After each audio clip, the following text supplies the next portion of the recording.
Good morning, everybody. It is April 2nd. It's about 10 o'clock in the morning.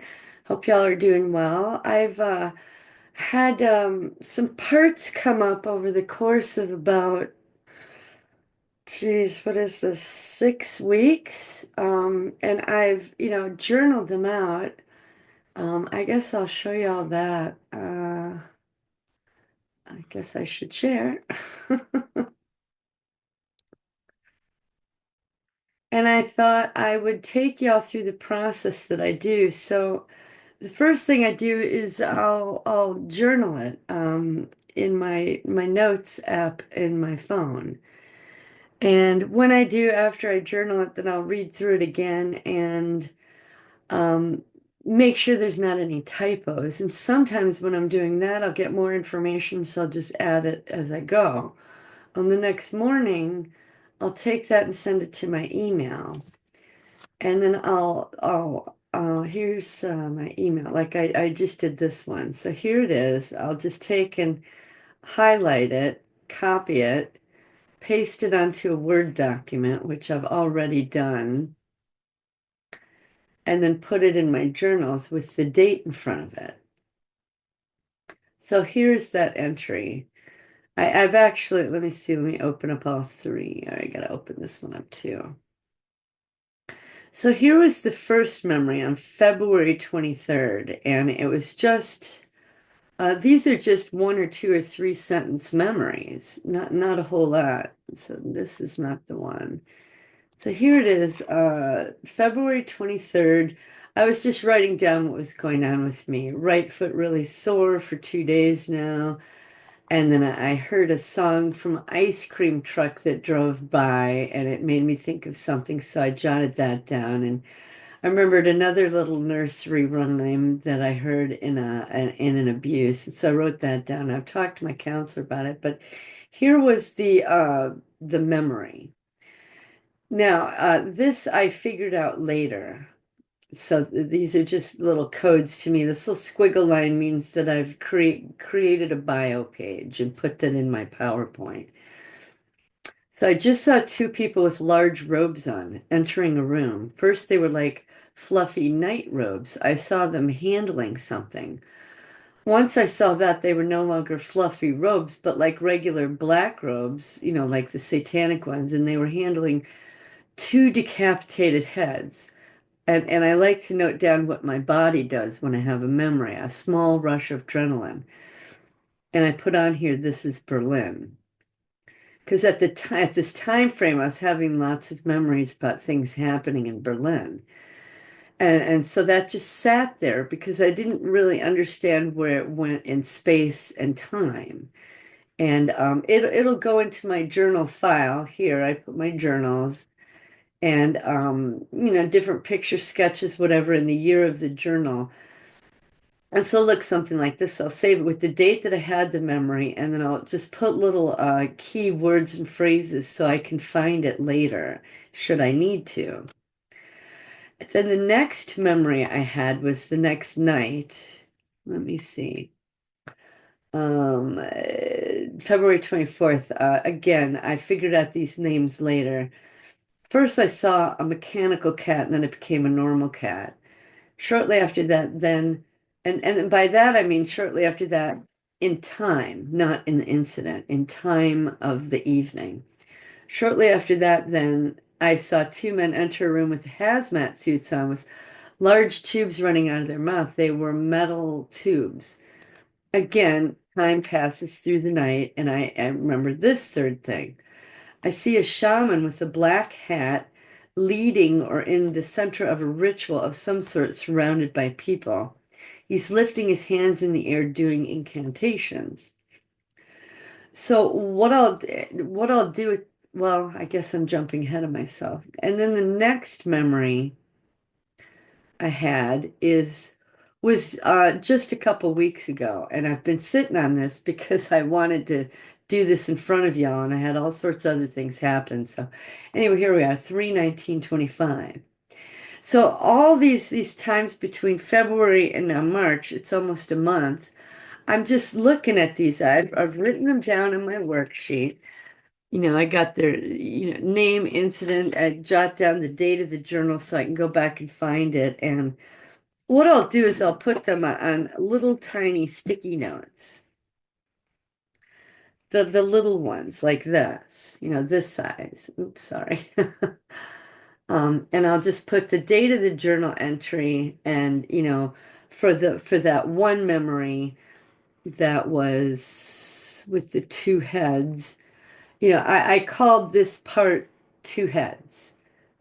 Or no, not this one. This one I called Shaman with the black hat. That's right.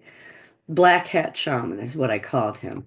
And I'll put it on a little sticky note and stick it on a worksheet, right?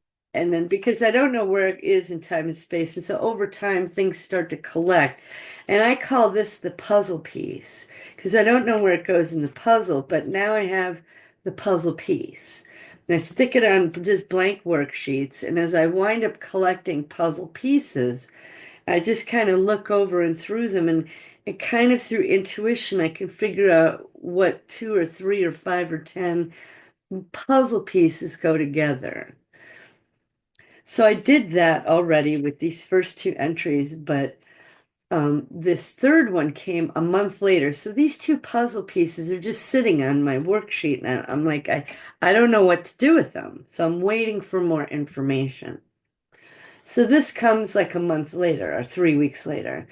I just saw a man on a diving board. So I just called this part diving board, my puzzle piece. I was below him. He looked down a few times just to check on something. He seemed very intent on it. Then, as he stood there, I think ready, then I saw the diving board fall out from under him and he fell. I think to his death. There was a man by the ladder and he pulled some sort of switch on the diving board or in the on the equipment, fell pulled some sort of switch on the diving board, fell out from under the diver's feet. They haven't even gone through and edited this yet.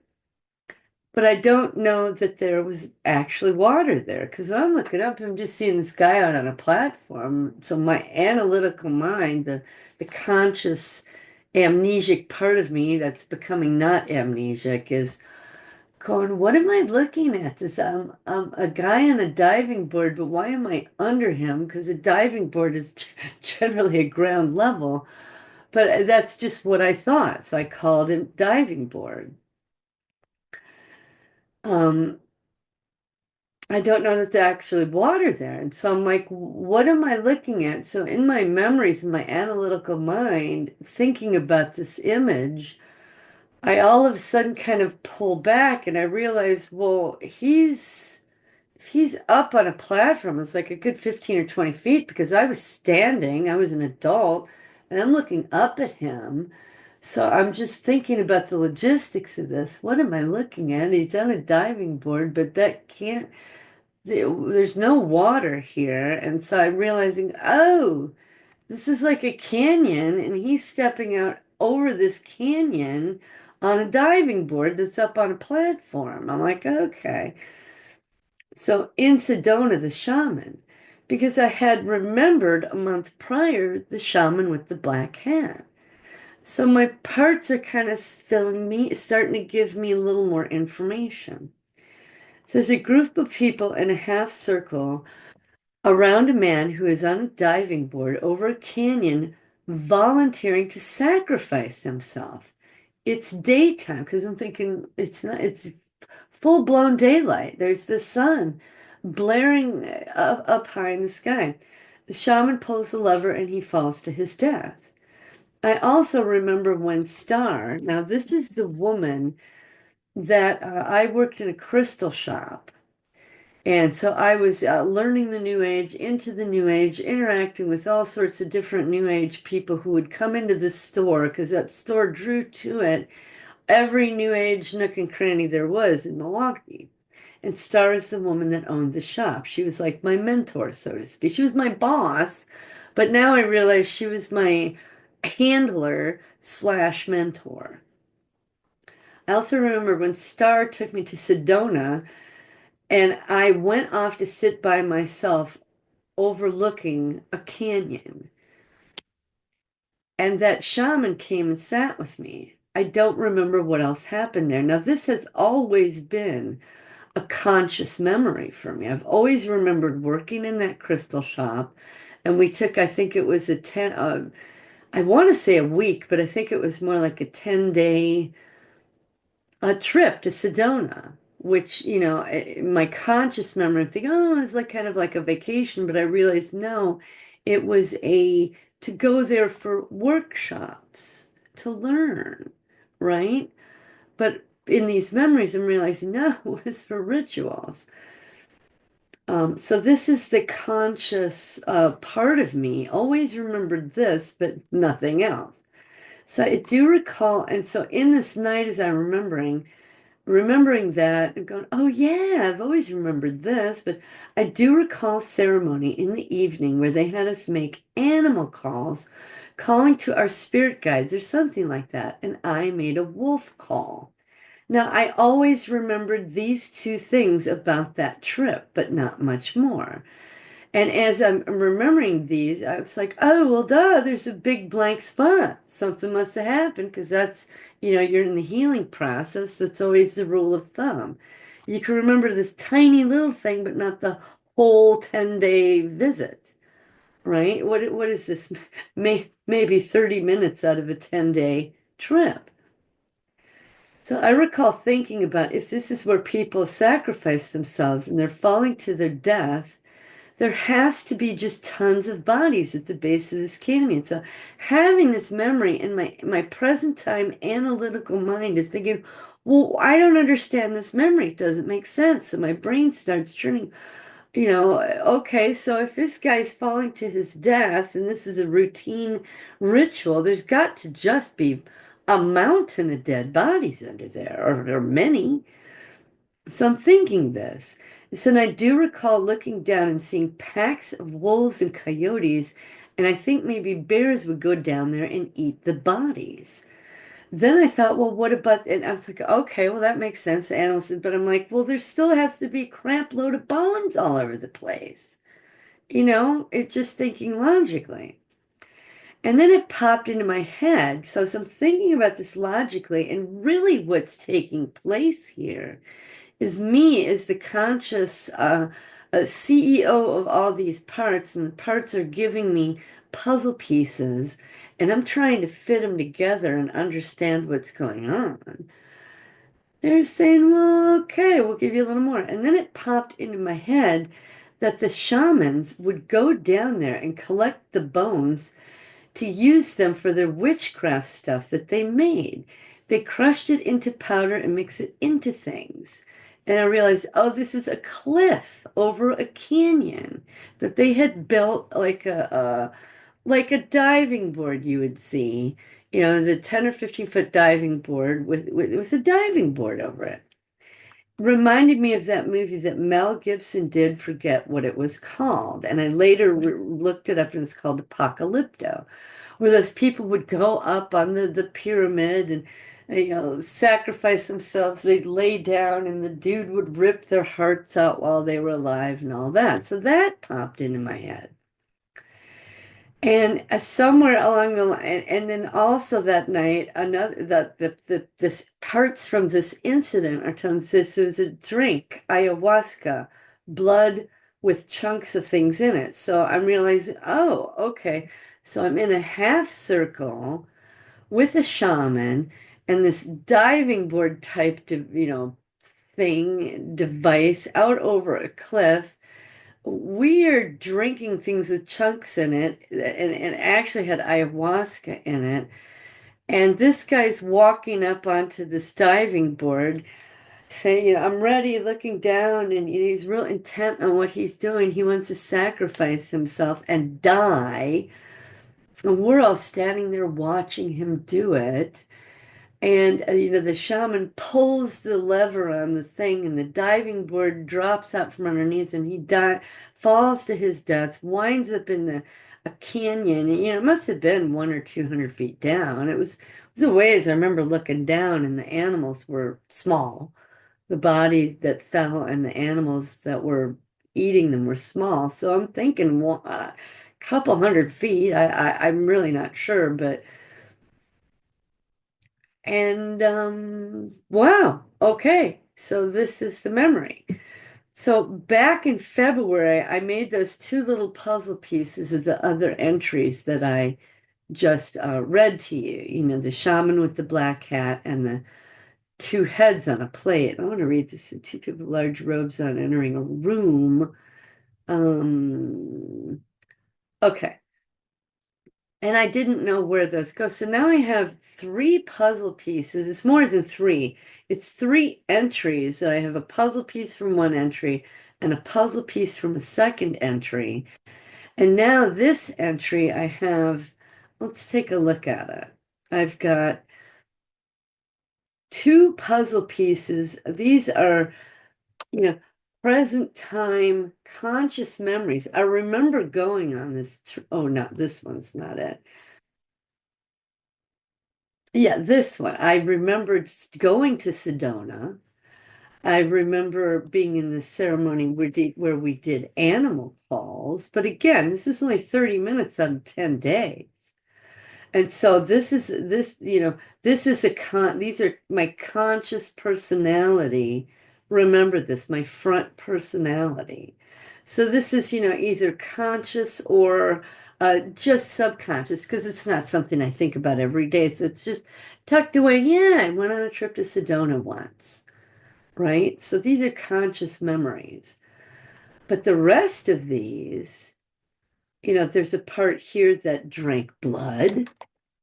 There's a part here that at some point realized that this guy's sacrificing himself, so I'm sure that must have been shocking.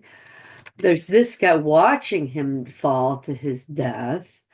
And this is my analytical mind trying to understand it. And remember, I do recall looking down and seeing packs of wolves and coyotes. So again, here's another part. So these are all different puzzle pieces. One, two, three, four, five, six. And then the other two from the other. So there's eight puzzle pieces. Now, are they each one specifically a part? I don't know yet. So I'll have eight little sticky notes, which actually right now I only have three because I just considered that whole entry one part that I called the diver, which he wasn't diving to his death, but because he was on a diving board, that's what I called him, was the diver. And it's not that that person that sacrificed themselves is the part, it's me observing this.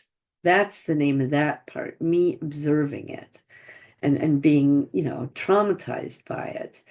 Even though in the ritual I'm drugged, you know, but a part is created.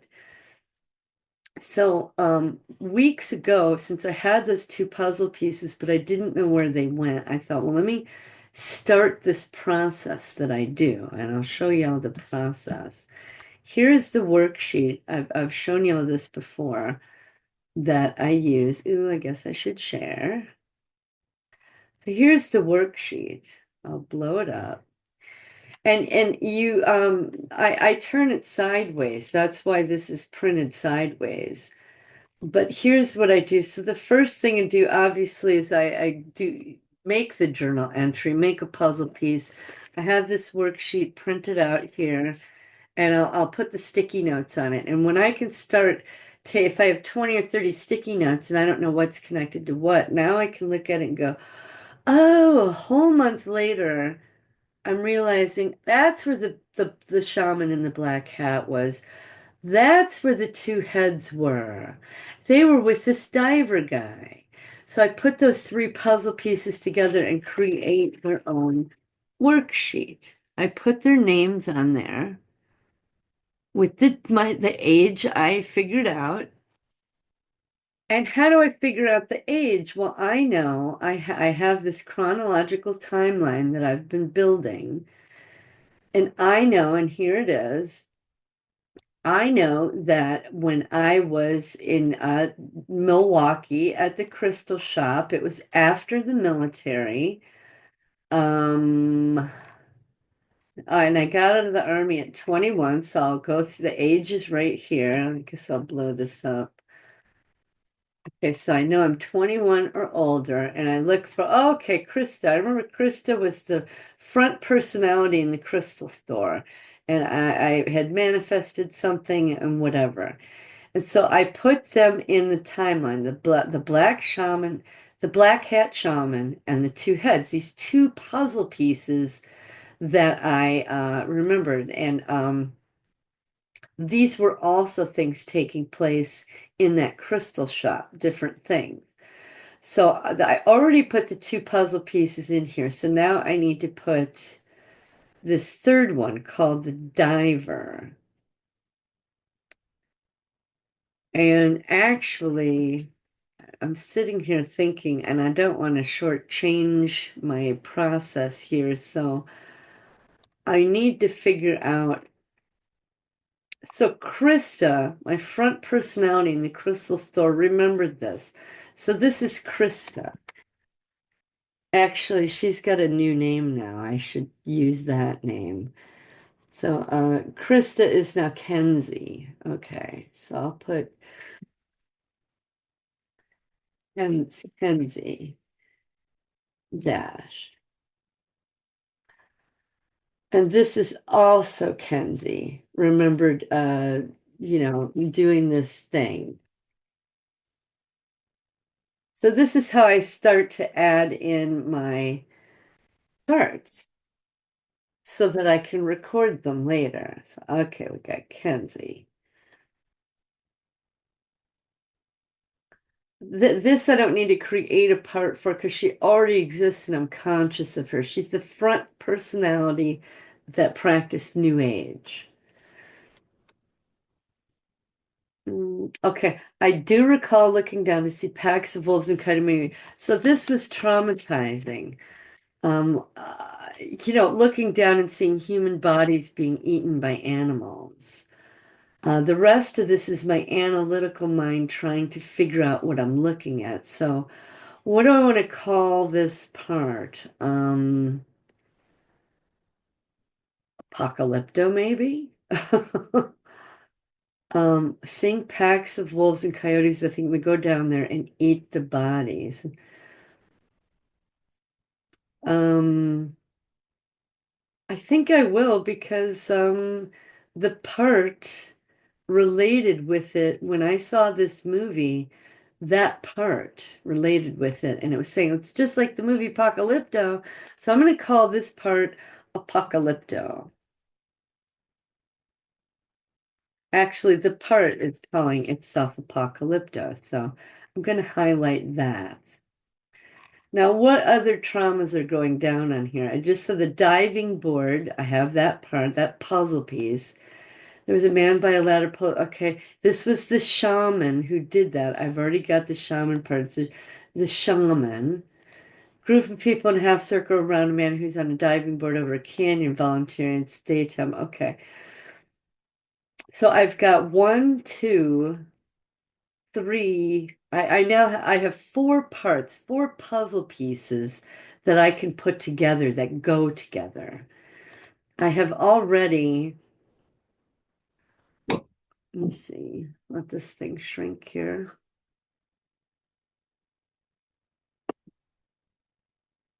I have already put black shaman hat in and the two heads in a month prior, and I did that with the intention of should the next memories come up, well, not should, generally, once I put a part into my system of forms, because those have come up from a deeper level and have presented themselves, it tends to create like a space at the lower levels. And those guys are watching how I treat these guys, Black Shaman Hat and Two Heads, to see if I treat them with respect and what I do with them. And if I treat them well, then other parts related to that incident will say, okay, they were safe enough to reveal, so I can. It's what I call teasing a part up. You get one little memory, you don't understand it, put it through the process, and they gain a level of safety, they get TED work, they get to release their stuff, and once they are feeling happier and fine, then other pieces of that incident will come up. So I call it teasing an incident up. You've got one memory you don't get, but that one part can tease the rest up. So these two are here. So I'm trying to figure out the black hat shaman and the two heads. Where does okay, so apocalypto comes before driver. I just have to figure out, I believe they come in between. So I'm going to add two lines. And because this is already colored, and that's fine because this indicates it's one incident. So I see the shaman first. He's doing the ceremony. We get the drug, the apocalypto part is born. I'm drugged with ayahuasca. Come on now. Then the diver, the guy sacrifices himself. And then at some point, there are two heads available to be put on plates. So I'm assuming this comes after this business. And analytically, I'm just sitting here thinking, well, they would have had to go all the way down to the canyon, get the bodies in the middle of all this animal feasting. So that doesn't make sense. So maybe this two head business was a part of this ceremony before the guy was sacrificed, or maybe after. I don't know. But by putting these two parts in here, here's the age. I am now have two more puzzle pieces that will allow me to tease up more, hopefully. And it always works, it's just a matter of time. So I have to evaluate what the emotional impact is of Apocalypto and Diver. So that sends me to another form, which is the emotional impact. Now, this is Jon Uhler's chart that I have taken his categories, and I will insert the part, age, impact, and ask them, do you relate with these qualities? So I'm watching a guy. I already know that it's not at the positive 10 to a -2 because watching somebody drop to their death in a sacrifice is pretty traumatic. So I know that it's a 3 to a -3 to a -20. So I'll just go to here right away. So I'm going to ask Diver. I need to get to that section first. Oh, shoot, I got some wrong ages. Okay, so 22. Like I said, I've already put these two guys in here and asked them these questions. So I'm going to add two lines. Right, you highlight the, I'll make this bigger. You find where you want to put them, find the slot below, highlight, I need two lines, right click it and say insert, and it will give you two more lines. So I'm going to go back to form number 1. I hate that. And oh, shoot. Well, dang it, I can't do that form yet. Sorry, I knew I was jumping the gun. So, okay, I know what their old names are. Actually, this is actually the first step. I put them in the list here. Okay, I got their old names. I haven't figured this out yet, and I don't have new names for them yet. Now, for those of you just starting this process, you're not going to have new names for them right away because you need to get to know them first. But there will come a point in your process where you've gone through 1 or 2 or 300 parts. Many of them, if not all of them, have changed their names. So when I start my process, I asked them, they know my process that at some point they're going to need a new name and a new picture, and my guys want them right away. And in the beginning of my process, that wasn't the case. It took weeks or months before they were ready for a new name or a new picture.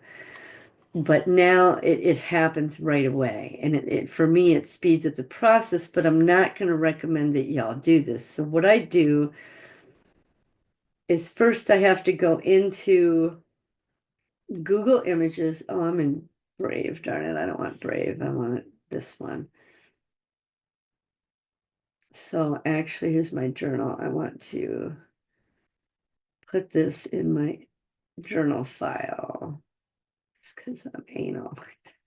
Okay, so I go to Google Images, and I remember what it looked like seeing a diver up on up. I know y'all have probably seen them too, where they have those big 10 or 15-foot platforms.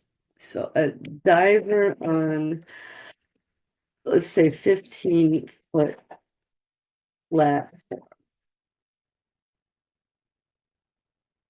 And it's one of those kinds where they're diving into kind of like this, but this is not what I saw. It was more like, so I just oh geez, that's enormous. More like this, yeah. That's a light post from the top of a light pole. But I remember it looked like it didn't have a ladder, but it looked kind of like this, and it was, I don't think quite that high. So I look for, maybe I should put diving board 15-foot platform. It was like you would see in those professional swimming meets,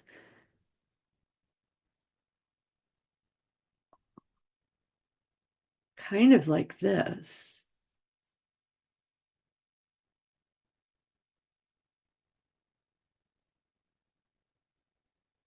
So I just go into Google Images and look for the closest thing I can find. This is pretty darn close. Pretty darn close, except it wasn't a single ladder. It was like an A-frame under it. So let me see if I can find something like that. No.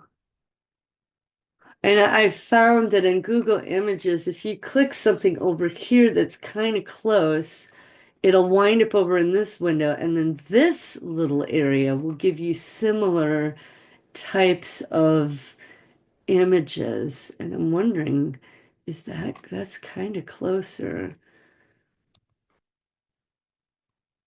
And I just try to get as close to what I see in my mind's eye, in my memory, as possible. These are more like professional setups. These look more, because it was wooden and kind of hand put together. So what do they call this? Let me see, visit the site and see what they call it. And sometimes when you click the site, you don't get what you're looking for. But this, yeah, this might be closer. Come on now. Diving tower and shelter shed. So now I know what this thing is called, a diving tower. Um, so go back to Google Images and say diving tower. Um, say 15 feet. Oops.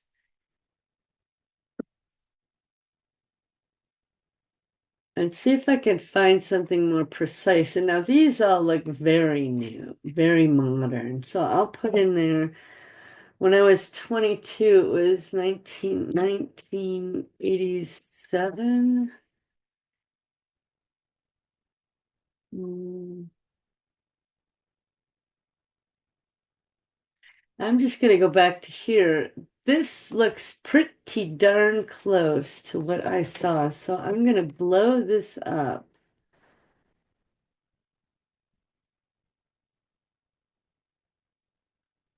Oh, wow. I'm just staring at this image here, thinking my part's like, yeah, that's it. That's the one. That's pretty darn close because I remember being on the side of it and I wonder if I can click that. No, it doesn't go anywhere.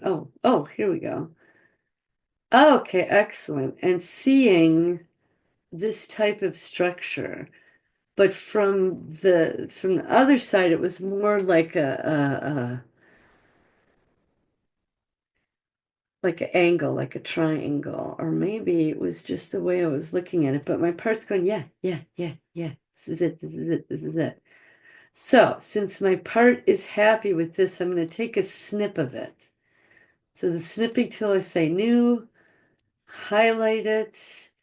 Now the part's saying, no, we don't need those people. So, and it wasn't exactly like this. So I'm going to snip it. This is more like what I saw. There wasn't water. I was looking up. Granted, there was a single person up there. So this is what I'm going to snip. Yes, yes. The part saying this is what I see in my mind's eye. So I'm going to save this to my, I have a file called SRA. Within that, I've got parts. Within that is my forms, my maps, my images. So I'm going to call this the diver. Okay. So I have his old picture, and I'm going to check that off on my worksheet. And he's already selected a new name. But before I go on to that, I need to find, let me close this out. I need to find the part called Apocalypto, which is in a shamanic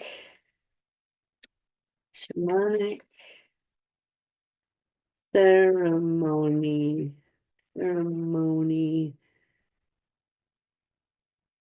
with ayahuasca. I don't even know how to spell that. Ayahuasca.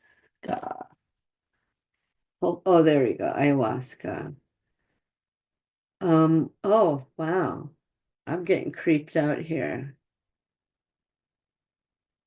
And my part is staring at this and this more than the others. Let me see what else is happening here. The part relates with this pot. Um, oh, wow. A lot of these things are kind of freaking me out. I need to slow down here. Okay, no, no, no, no. This is a real strong possibility.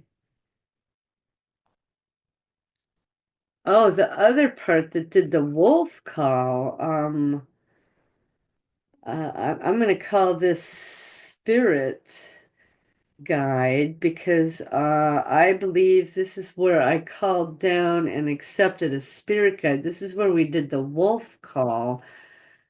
And we weren't indoors, but we were around a fire, and the part is really relating with this.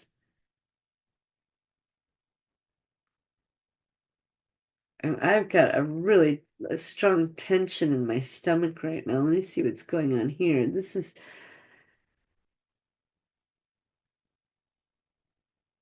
yeah, I just got a shudder looking at this. I want to try and find this image without these watermarks, which I already have. It's this one. Yeah, I'm really shuddering now, more so than I was a moment ago. So I'm going to select this image. Uh, he's going to be called Apocalypto.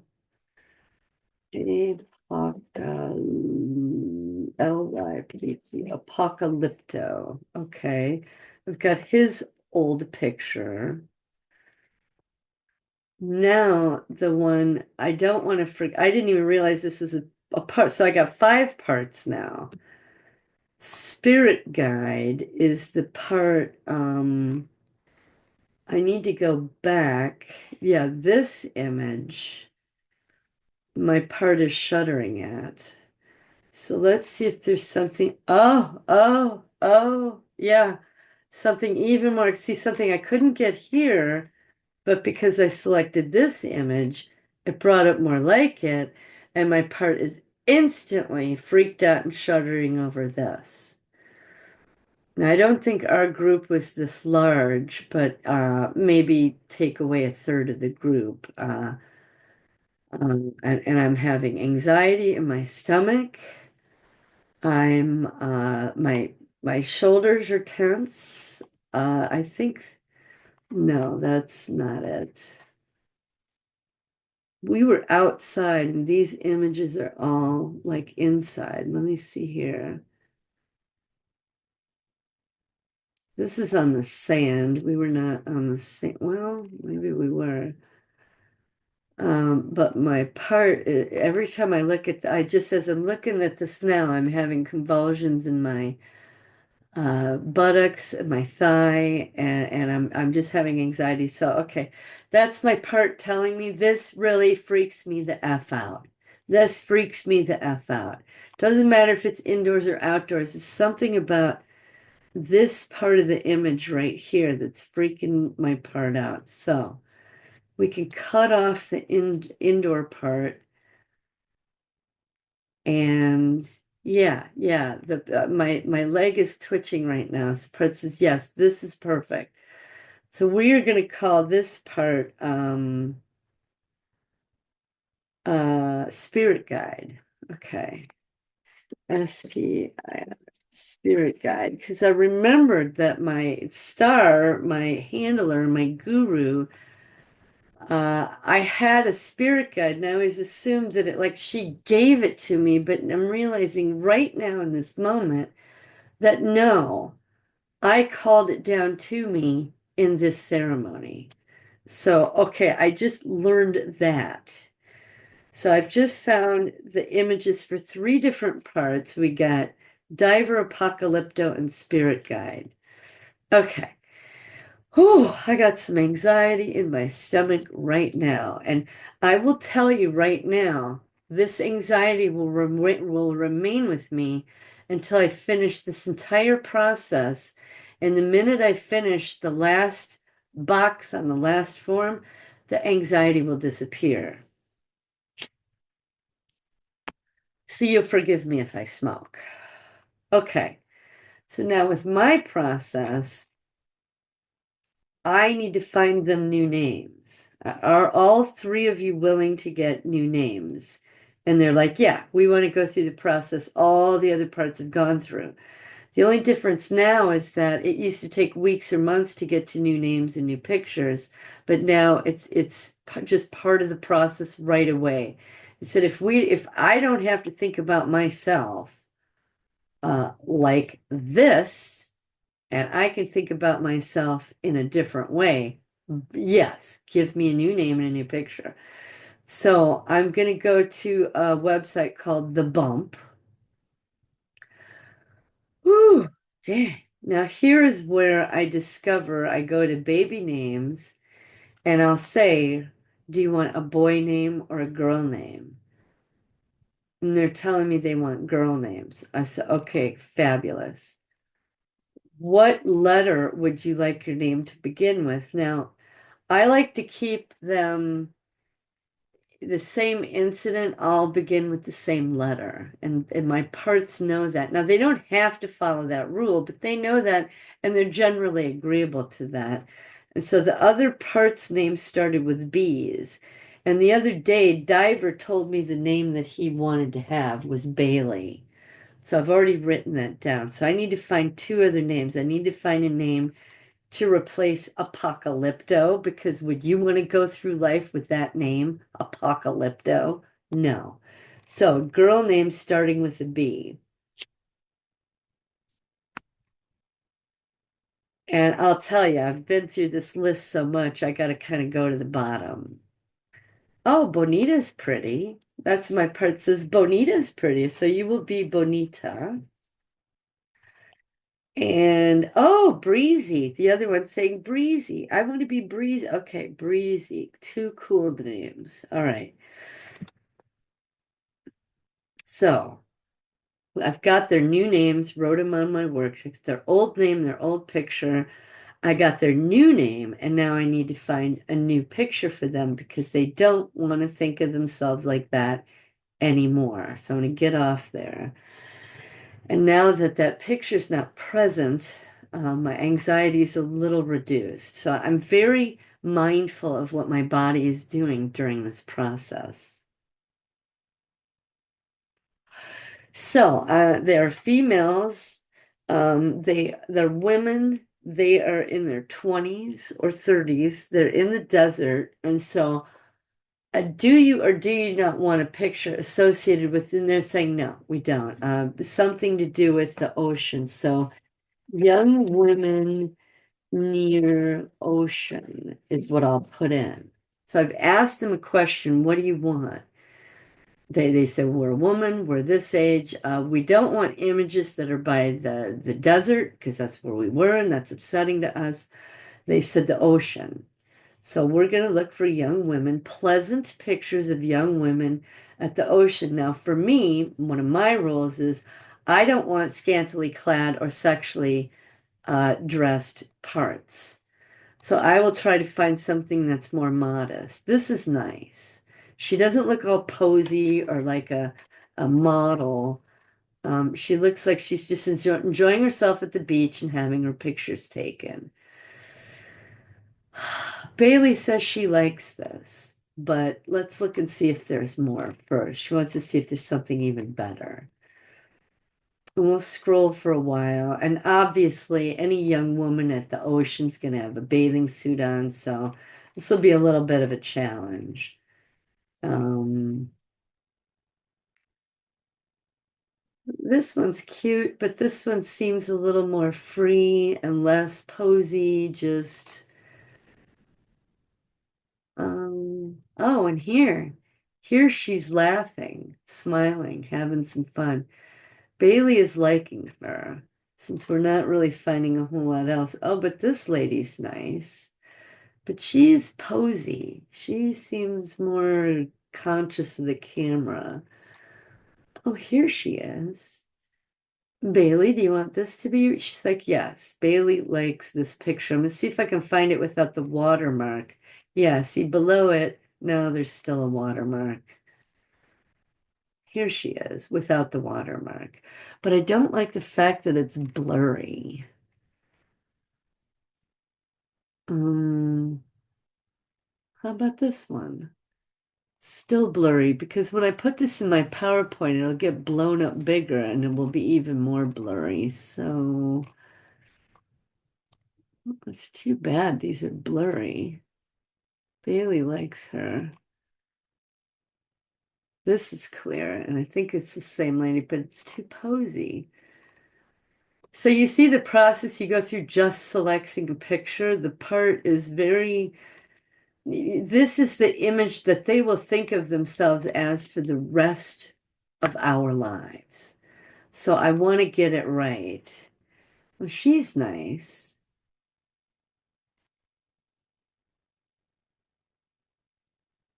Oh, Bailey really likes this. It's not the same lady, but Bailey loves this. So we're gonna take, and darn it, it's got watermarks on it.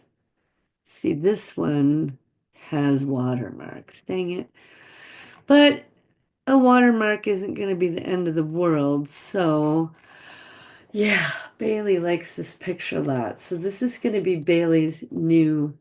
Bailey will think of herself as this from now on. And she likes that. My stomach just reduced in tension. So, B-A-I-L-E, Bailey. Okay, Bailey, we got your new picture. Now we need to find Apocalypto or Bonita's new picture.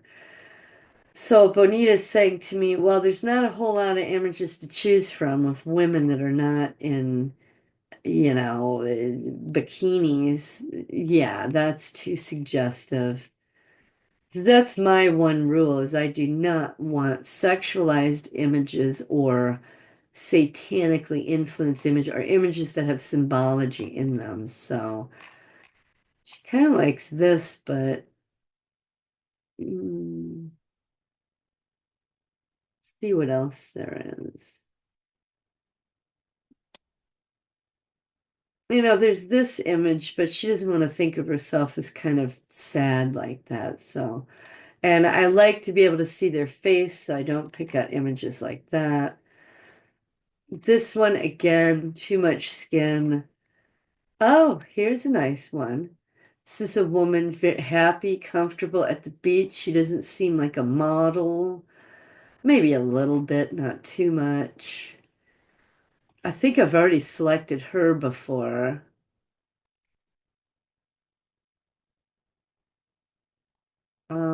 So Bonita, she's a little too posy, posy, posy, posy. See, if you select one that's not natural, you get more that are not natural.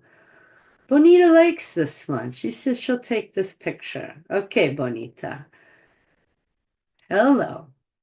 As you think of yourself this way now. All right, excellent.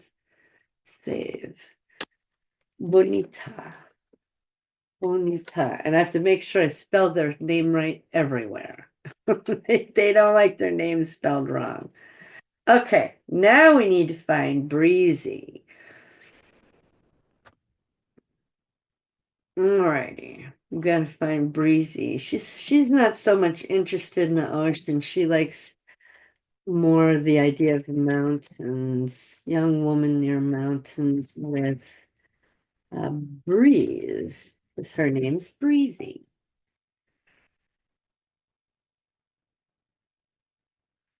Mm, I generally like them to have their eyes open and facing me. How about her? She's a little too far away. Maybe we could find one of her. Oh, that's not bad. Not quite the ticket, but it's better than the rest. So breezy. This one's better. And I don't always pick the prettiest girl either. Oh, here we go. Breezy. Her hair's in the breeze. She's got the sunshine. Breezy likes this image a lot. Let's see what else is here. She says, and I don't like images with one eye covered because that's Masonic symbolism. Ooh, she likes this. This woman is thinking about something. This woman's not putting up with crap. Breezy likes this picture. Yeah, okay. So, Breezy says she could say a lot of my parts like this picture of women that are, it's like they're looking into your soul. You know what I'm saying? So we tend to pick images like this. So yeah, Breezy likes this picture. Okay, Breezy, we gotcha. We gotcha. Breezy. So now all of them have old picture, new picture, old name, new name. The next step, and my anxiety levels are reducing just little tiny bits by little tiny bits. So I can get rid of this, get rid of this. I don't need my mail anymore. The next thing I do is I create a bio page. Now, this is what I call my life book. Now, this evolved out of my maps, which I guess I'll show y'all some of the old maps just as a reminder.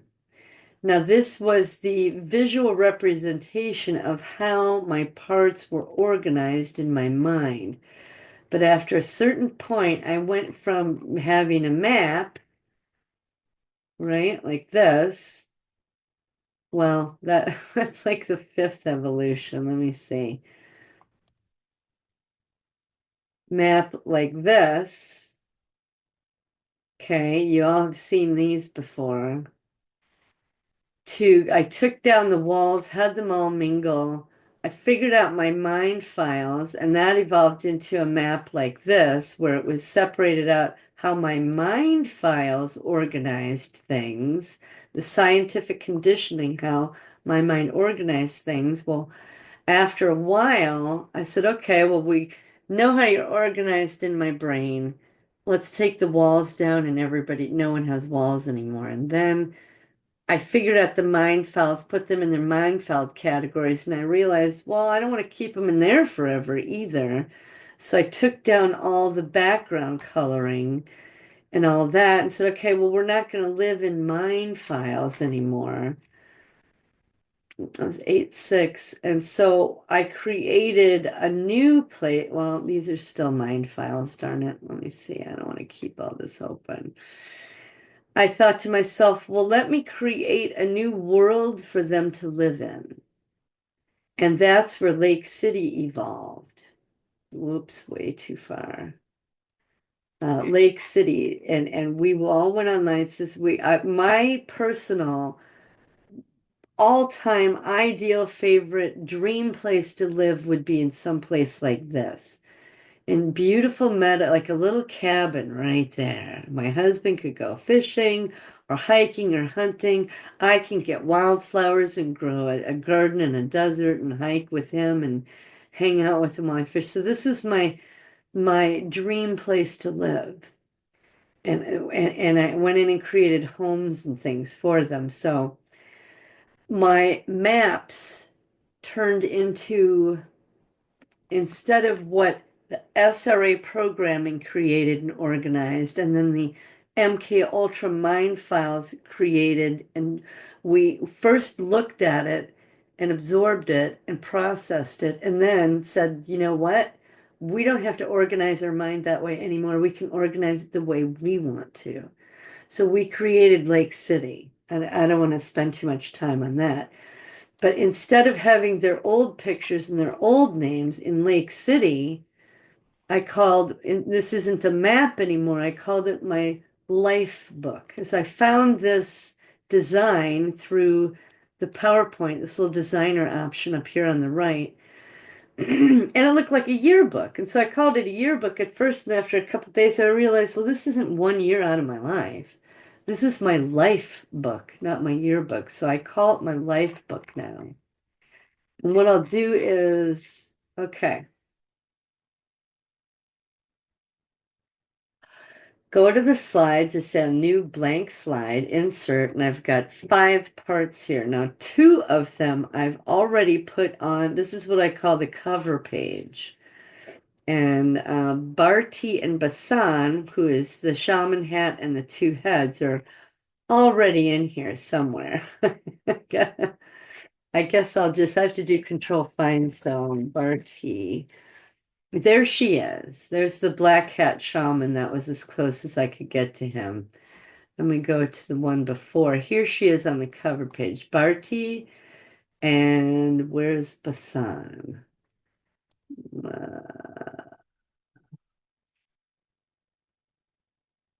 Remove that. Barti and Basan. There she is. She had wild red hair and green eyes. She loved this picture. And a lot of parts wanted to have images of young Irish women, and that's why I got a lot of redheads in here. So there's Barty and Basan.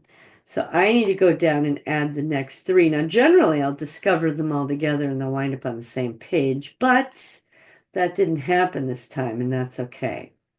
So I need to insert the 3 images that I just collected. The new picture, the life book, what our life is going to be, how my parts think about themselves. I'm going to get their new picture.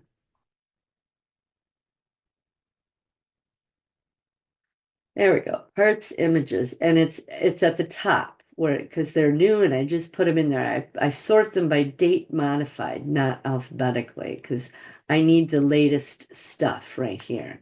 So I say insert three. Now for this page to build, I need 6 images. So what I'm going to do is find 3 other parts that are new, pleasant images, insert them. Okay. Now you'll see the designer will automatically give you designs, and I try to find, dang it, why it always does. There it is. There's the design I like. So remember, she is one of the newer ones. She's not. So it's her and her and her. So these older guys will take out. Like I said, if I only put 3 images on here, it would only give me a design with 3, and I want this design. So I'll come over here and copy a name and paste it so I don't have to recreate it. And her name, I forget which one you are. I'm sorry. She was the first one. I believe she's Bailey. So I'll go back here, parts images, and say, give me a view with large icons. Oh, that's Bonita. I'm sorry, Bonita. Bonita. Like, yay, I'm on the cover page. Right on. That's what my part's doing inside right now. Bonita is part of my life book, and this is how she gets to think of herself. Copy, paste, paste. So 2 more. And you'll see this little red line pop up here, so I know it's, aligned properly. Okay, so I need to figure out Breezy is the girl with the intense eyes. She's almost like saying, F with me, people. F with me. Oops, I spelled it wrong. Breezy. Perfect. And I forgot you're Bailey. That's right. Bailey. So they are now on the cover sheet of my life book. They're like, wow, check that out. We exist. We are part of her life book. We are no longer amnesia. She's not amnesic to us, and we exist. This is awesome. So I'm going to save that. And I'm going to check off on the worksheet here. Oh, come on.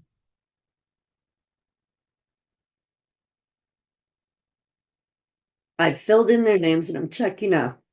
Old pick, new pick cover page. Okay, so the next thing I need to do is make their bio page. So I have the other 2 bios in here. I need to add 3 more. So I need to find Basan.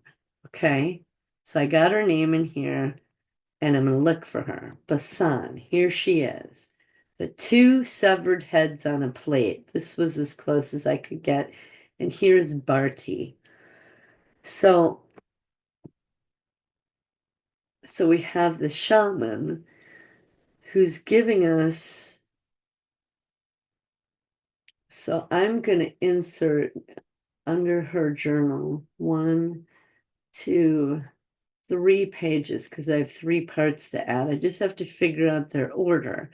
So I'm going to come back here to my list and say, okay, we have the guy we're being drugged. The guy sacrifices himself. There's 2 heads, but where does spirit guide go in here? And I was thinking, did we call down our spirit guides and then be given the drug? Or was it the opposite? Believe we were given the drug first. Then we called down spirit guides in that altered state. Then the guy sacrificing himself. And then at some point, this might be in the wrong order, but for now. So I'm going to call this spirit guide.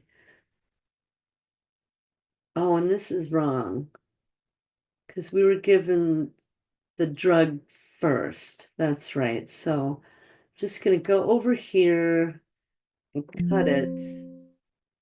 cut, and put it under here, insert. Oh, dang it. So I don't have to type it. No, okay. Cut, and I want to put it up here. Okay, so we're given the drug. We call down spirit guides. This guy kills himself, sacrifices himself, and then I don't know where these two heads come in. Yeah, the parts are saying it comes after. So I got these three parts. They're all the same age.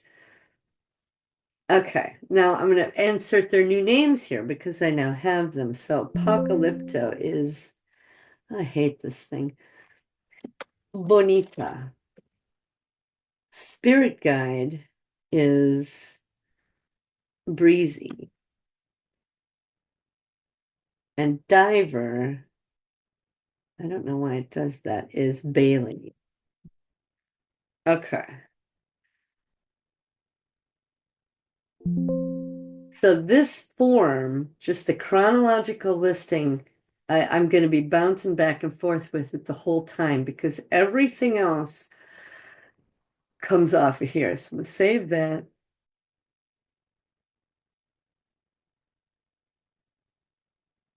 Shrink it if it will shrink.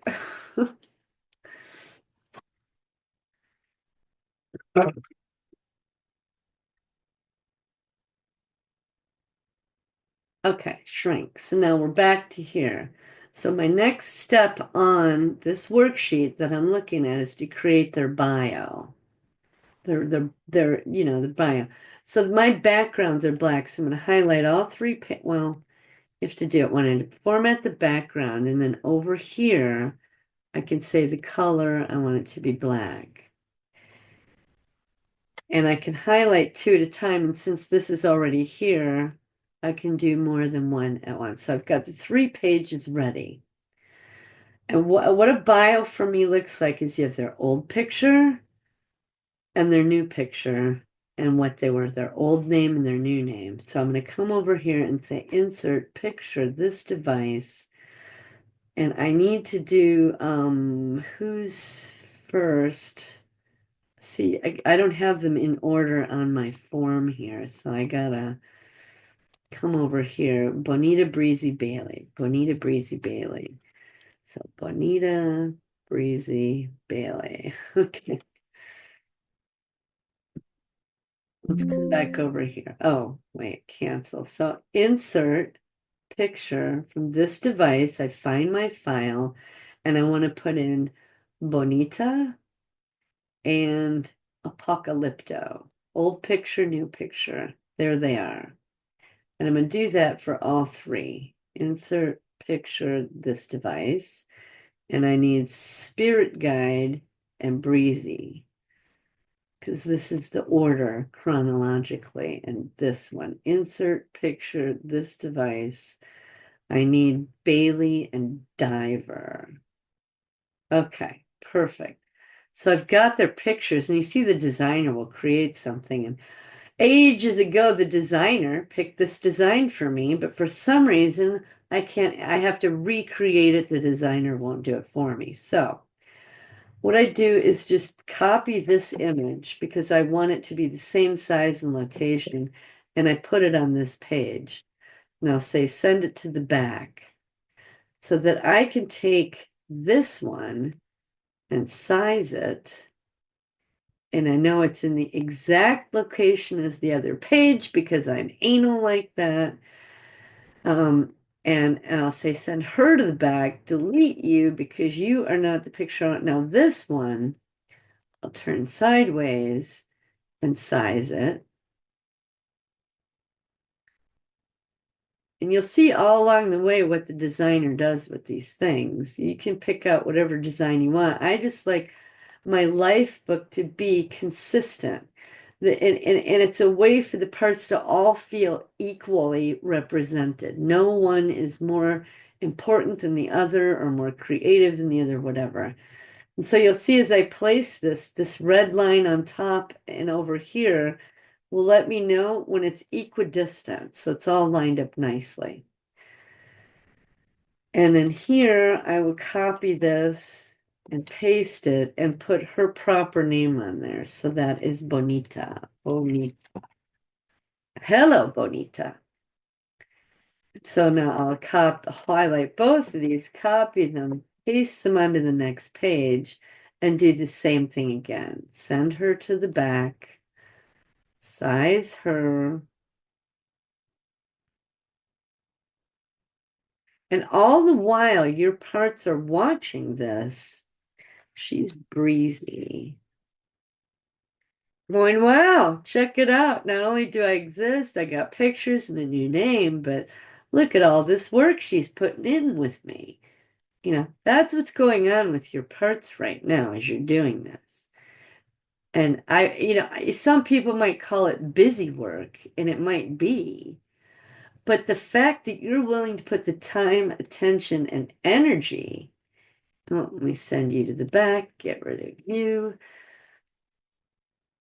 on them, they're just blown away because they have been non-existent to you for me 50 years, right? So this is a big deal to them. It's a big deal.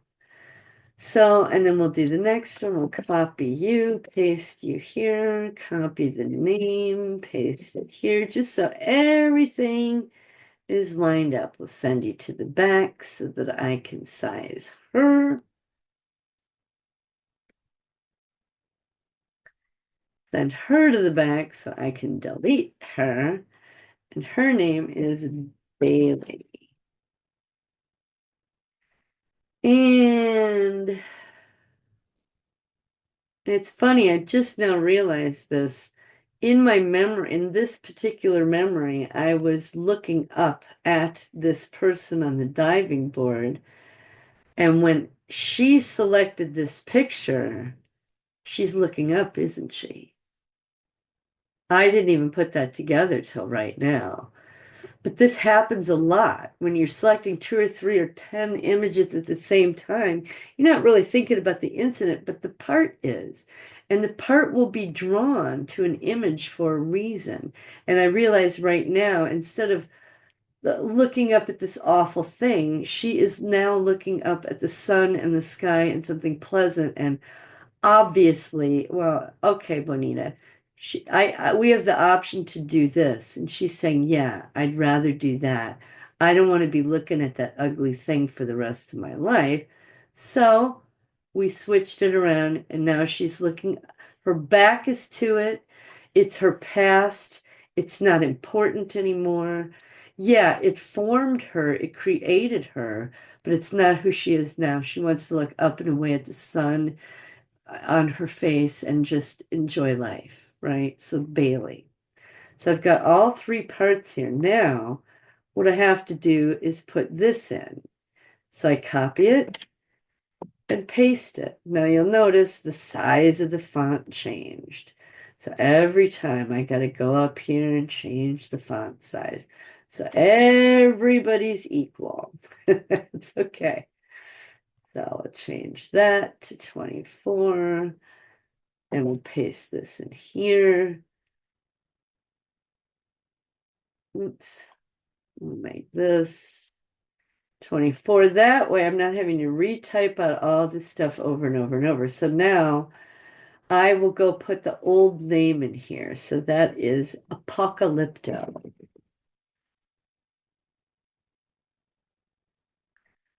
I haven't figured out their intensity. I know their age. I know the year. Oh, geez, is this wrong? 65, 75, 85, 80. Oh, geez. See, I had even this wrong. So I gotta fix this, 87. I got out in the military in 87. So I had to have been, I think this is 88. Yes, it's 88. Because my birthday and the year don't always line up properly because my birthday's in August. So 65, 75, 85. I got out of the army in 87. And this is about a year later, so 88. So I'm actually 22 or 23. So I think the 22 is right, but it's the year 1988. It just hasn't, my birthday hasn't happened yet. So that's always fun to have to figure out. Okay, so these are corrected now with the year. The shaman, this is right. Witness sacrificial ceremony. Um, which is what I thought this guy was. So the black hat shaman, witness shamans, sacrificial ceremony, not the ceremony itself, him beginning the ceremony. So the next step was to um, be given, oops, wrong place.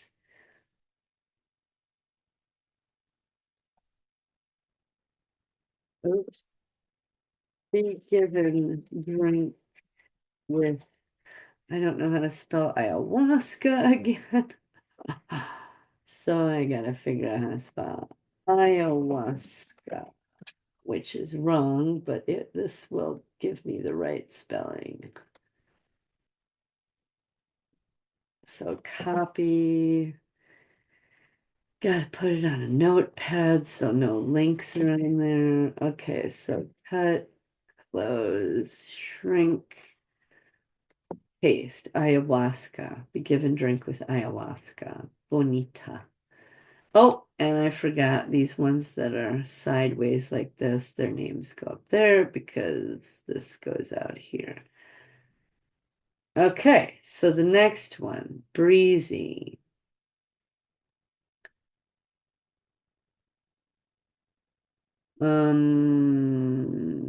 This was spirit guide. This is where we're calling down spirit guides.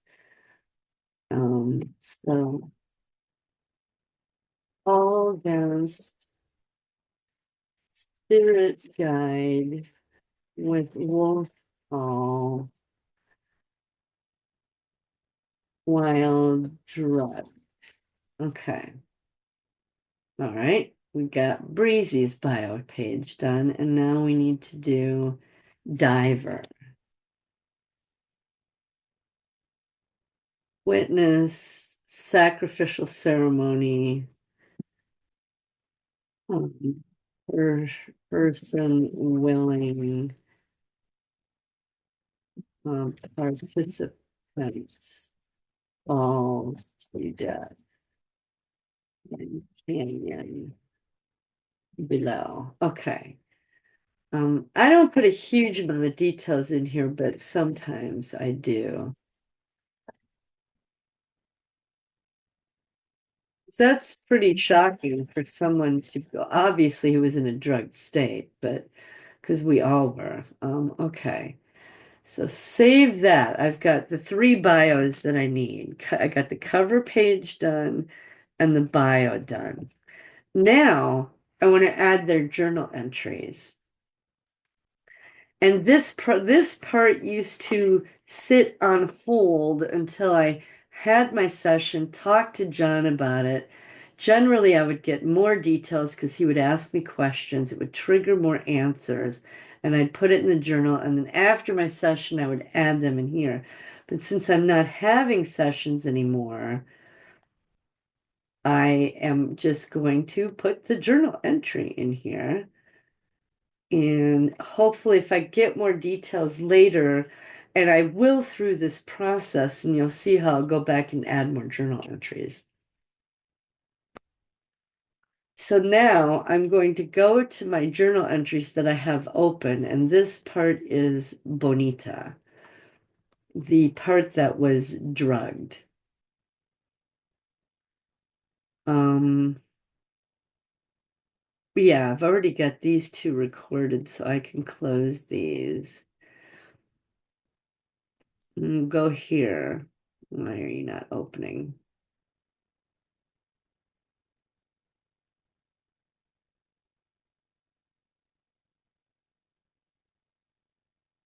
There it is. Okay, recall thing. So here's Apocalypto's new name is Bonita. So I will put Bonita's real name in here, her new name. And this little squiggle mark indicates that I have recorded it in my PowerPoint, which I'm doing right now. Go back to the PowerPoint, Bonita. And I will paste that in there and I'll put the date of the journal entry, which is 3/19/25. Okay. So I'll position this, fill the page. Okay. Something else that they all want to be equal on is their label. Bonita. Page 2. So I'll copy and paste from ones I've already created. Instead of having to go up here and say insert text box, blah, blah, blah. So here we're going to do hers, and this is Breezy. Breezy, page 2, because their bio is page 1. So I need to find Breezy's. Well, Bonita's in there. Uh, Breezy is the spirit guide. That's right. Group of people. Here it is. I put this as my front personality, but I didn't realize I was drugged, and that is an altered state of consciousness, which is not my front personality anymore. This is Breezy, another separate part. Oops. Which I didn't realize until right now during this process. So once I can put them in the journal, I'll put the squiggle mark that indicates that, but I'll also take their name off highlight because if it's highlighted, it means it needs to be in the PowerPoint. So just little things I have figured out as I've gone along. So 3/19/25. So as I'm in the PowerPoint and I want to go back and look at where was this journal entry? Did I forget anything? What was the context? I have the date so I can go find it. So Breezy is now in there. And then Bailey is the one who saw the actual person falling. So that's Kenzie. I gotta put this in Kendry's. Here it is. This is now Diver, which is now Bailey. We'll take this off highlight.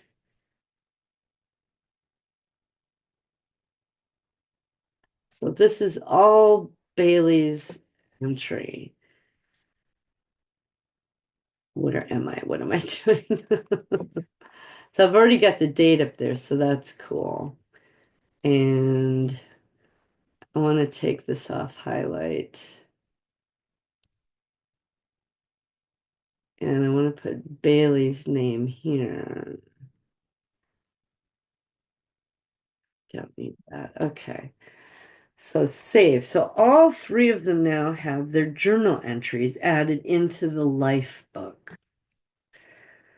Um, oh, Bailey, I forgot. We got to put your header there, your page. Because there was a point where I'd get lazy and stop putting the page in there. They didn't like that. Like if everybody has that label, I want that label too. So it's, I won't call them children, but they just want to be treated equally the same. So Bailey, okay, we got you. We're saving you. So back to the worksheet. I'm looking down on my worksheet and I'll show it to you all again. Got the picture, the cover page, the bio's done, and now the journal entries are done. And like I said, the reason this is highlighted because I had to wait until after session to post it, but I don't anymore. But I leave this highlighted like this for you all. Okay, so the next thing I have to do is a thumbnail image, something that y'all probably won't have to do unless you want to create videos and talk about your parts. And I like to have their bio page as the thumbnail for the video. So here we go, and I changed the year on here, so I need to do him again because his information is not accurate. So I need to do Barty's again. So save.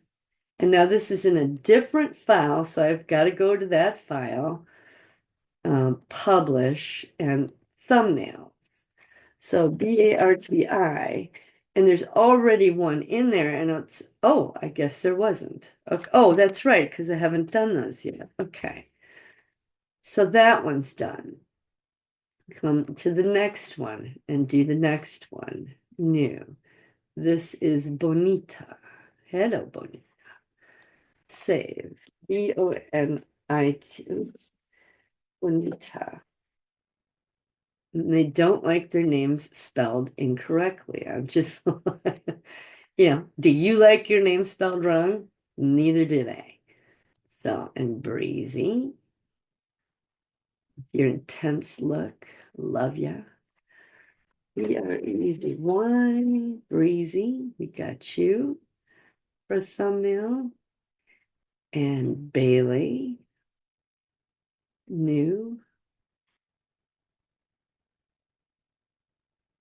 save,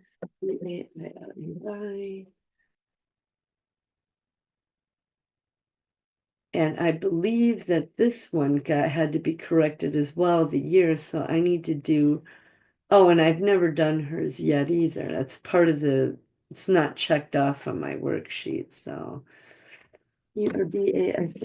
Lesson. Oops. Save. Excellent. So I've got thumbnails for all of them. Perfect. Something I don't have to do later when I'm making the video. It's already there. Took me a while to figure out how to incorporate everything together to work together. So back to the worksheet. I've got all these things done for all 5 parts. So the next thing is the chronological list, which we have started to figure out where they were in time and what order they went in. We've got their age. What I need to figure out next is their intensity. So I go to the chart number, the next chart, emotional intensity. Here they are. Remember, I thought it was only 2 parts. Well, guess what? I discovered another one doing this process. So I'm going to go to the one that I've already created. I'm going to copy that, come over here to this chart and paste it. So I don't have to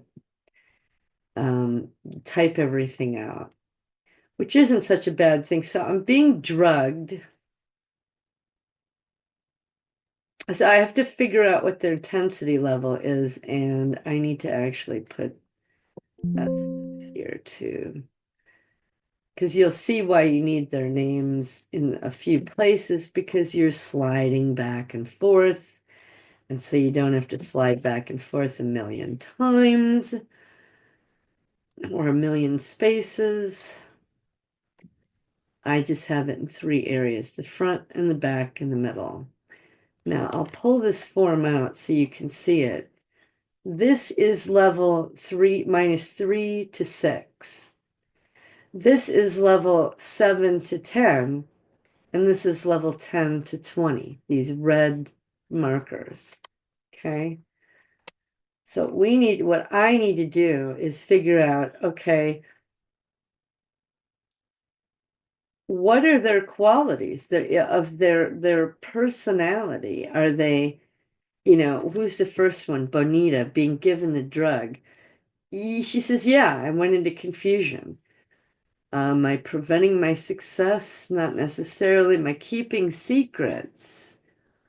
I'm getting the vibe that this is something you don't talk about. Okay, so she relates with that. I am aligning with the people in the group because I'm out here where I don't live. I'm in Arizona. I live in Milwaukee. So I need to not alienate anyone. So yeah, I'm going to go along with what's happening. Am I working? Not necessarily. Am I robotic, submissive, unquestioning, obedient? I would say submissive and unquestioning. So for Bonita, I need to see these categories. She says confusion, yes. Yes, keeping secrets, not necessarily channeling anger. Well, she's like and I'm learning this right now as we're thinking. She's like, well, I am kind of pissed off that I'm put in this situation that I wasn't told about. And now I'm stuck in this group of people that I got to pretend to, or maybe not pretend, but I'm splitting. And so, okay, I'm gonna keep your secrets and I'm gonna align with you. Am I a workaholic? But yeah, I'm not questioning things. Do I have the Stockholm syndrome? Not necessarily. Am I desperate for connection? Yes, she says. I want these people to like me. Um, is there any seductive sexual control? Not really. Self-deprecating, blaming myself, saying that I deserve it. Do I deserve this thing happening to me? I kind of look at this as it not so much, well, there's the self-deprecating, okay, I deserve to be punished, but there's also the part that says, well, I deserve this special honor to be in this special group, and yeah, I deserve that special treatment, right? Is she aggressive, protective? No. Looking for escape? No. So I know that Bonita is a 3 to a 6. Okay. Or no, a 7 to a 10, right? I don't know which one yet, but 7 to a 10. And the spirit guide. I'm like making this wolf call, not really sure what's going on, a little confused. Yeah. Am I sabotaging myself? No. I'm kind of keeping secrets from the rest because they don't know who my spirit guide is. Again, want them approval of the shaman. I'm not questioning anything. Desperate for connection, yes. There's no sex, no protection, not looking for escape. Okay, so these two parts have this, they're just about the same in qualities. The But on this one, I'm not necessarily thinking I deserve this honor because I don't know what's happening. I'm more in confusion. So, okay. And now the diver.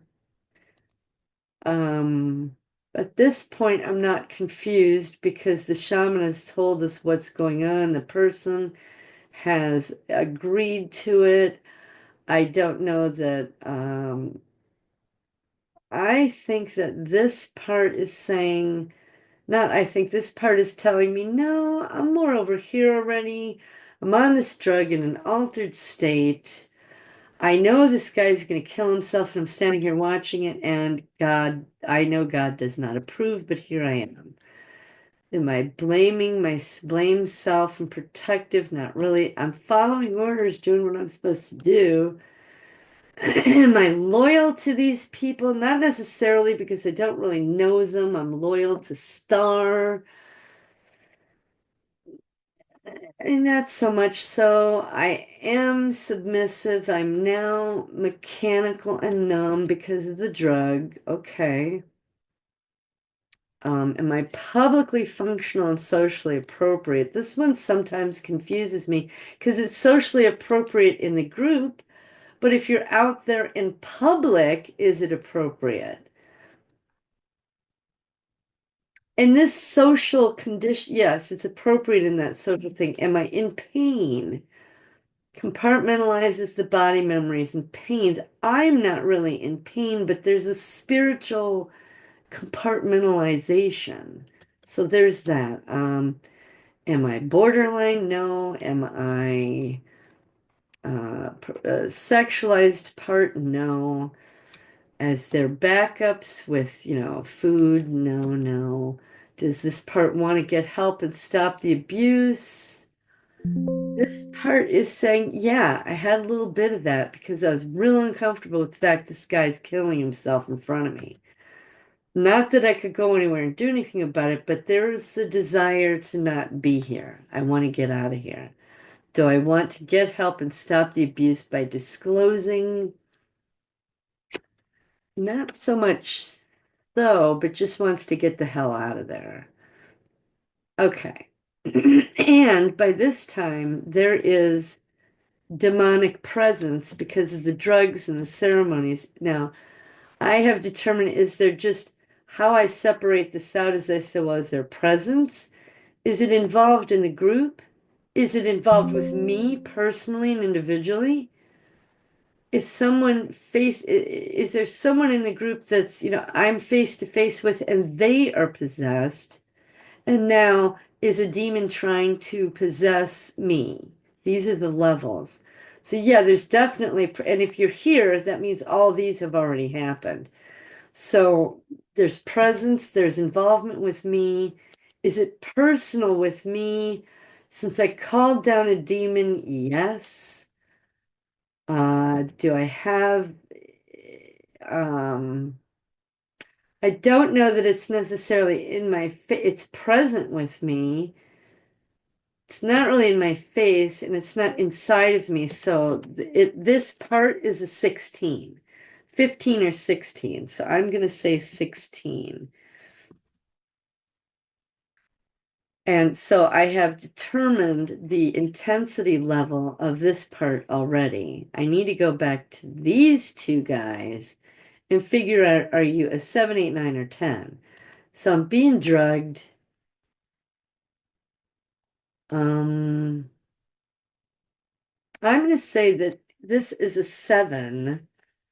Apocalypto is a 7. And Spirit Guide, because now I'm calling down a demon and it's coming to me personally. It's not entering me. I'm going to say this is a 10, but it's scaring the shit out of me. So, okay. I know that Bonita is a, where are you, Bonita? You're a 7, -7. The Black Hat Shaman, I think I need to change. I think this is wrong. Because at the time, I was thinking of this one as watching the guy sacrifice himself, and that was pretty horrifying. But I realize now that that was this part. So Spirit Guide, I'm calling down a demon and interacts. It's a 10, that's right. 10. Now it could be a 12, but because the part relates with these, let me pull this out, relates with the 7 to 10 behaviors, it's not at a 12 yet. So there might even be another part once the spirit guide, I see it. So right now I'm realizing that I could have yet a 6th part. Well, yeah, that's the 10. Okay. And is, Diver was a 14. So what I thought this part's intensity level was really this one. These are the 14s. So the Black Hat Shaman, I think this might be wrong. The little squiggle just means they're in the other category.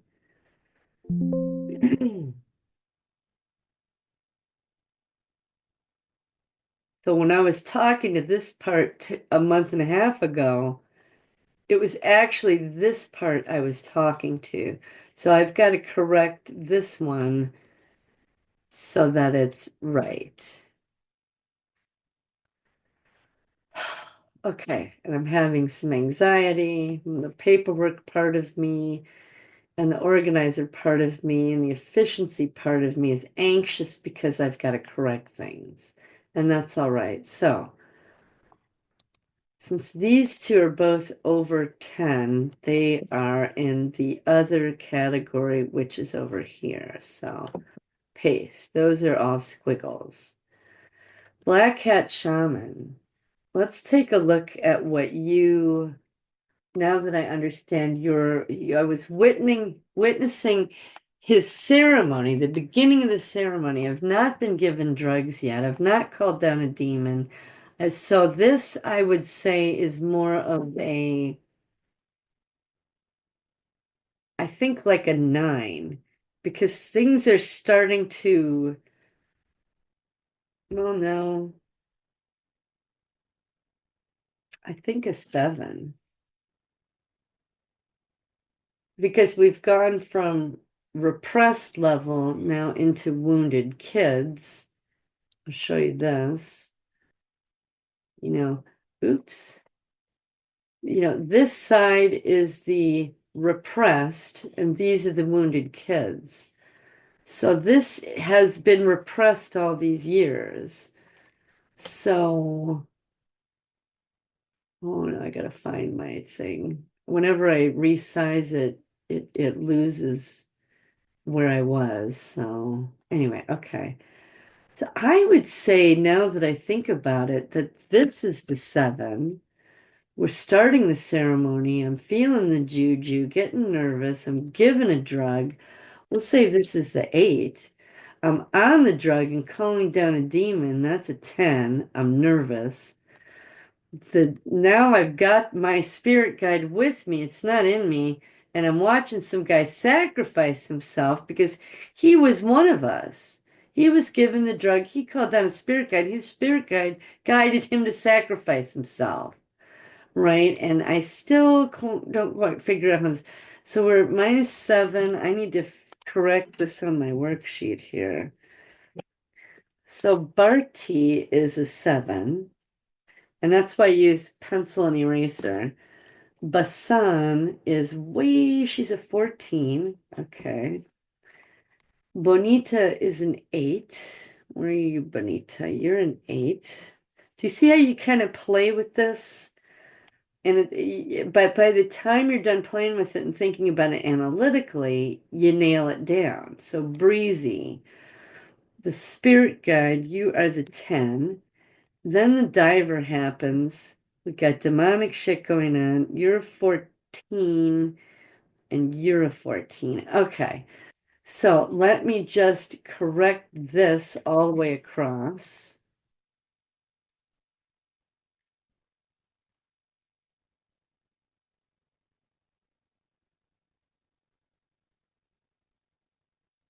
Okay, so I've got these two guys now,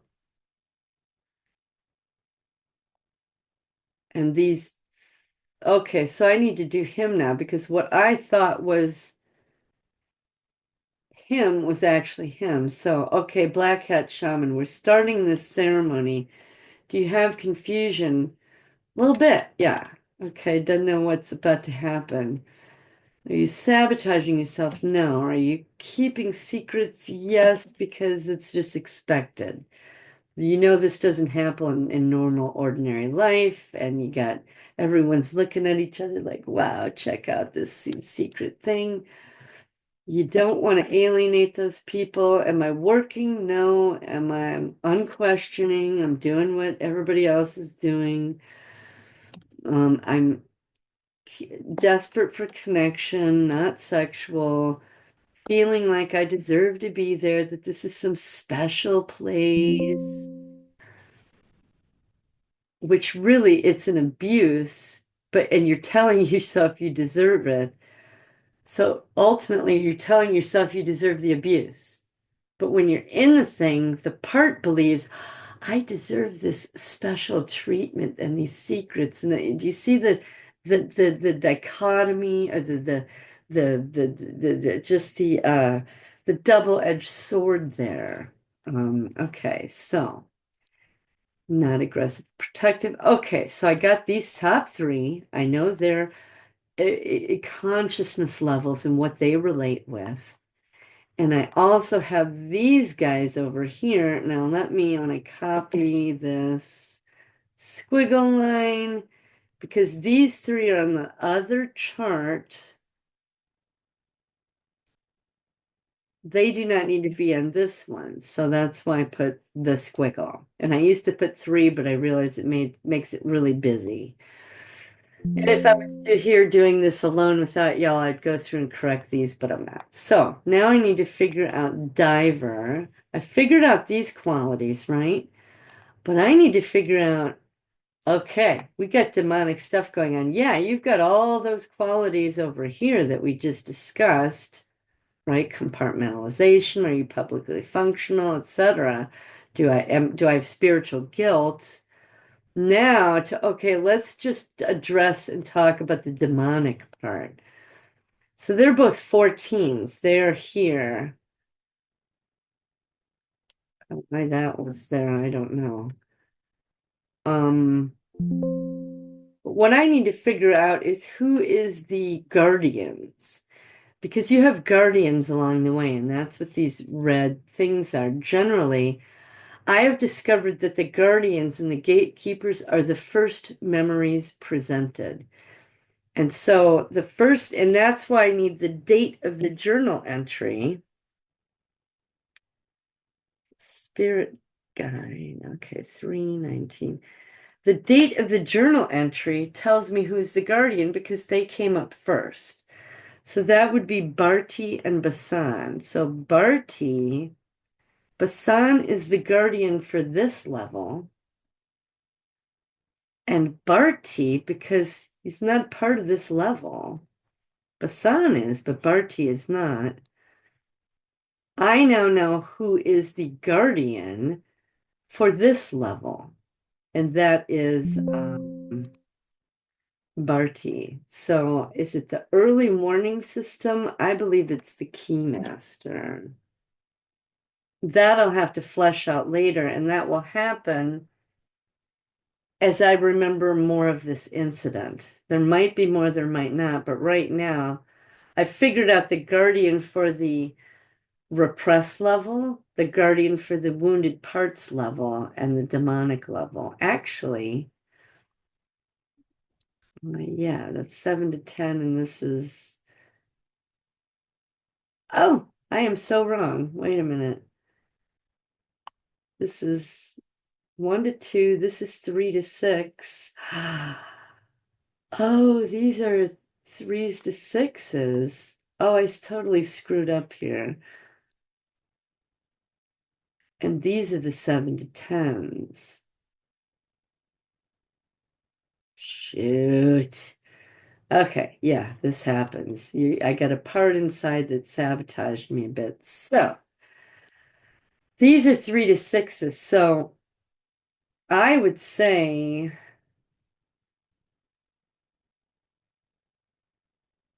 spirit guide, the drug. I would say these two are still correct. Well, do you guys relate with these?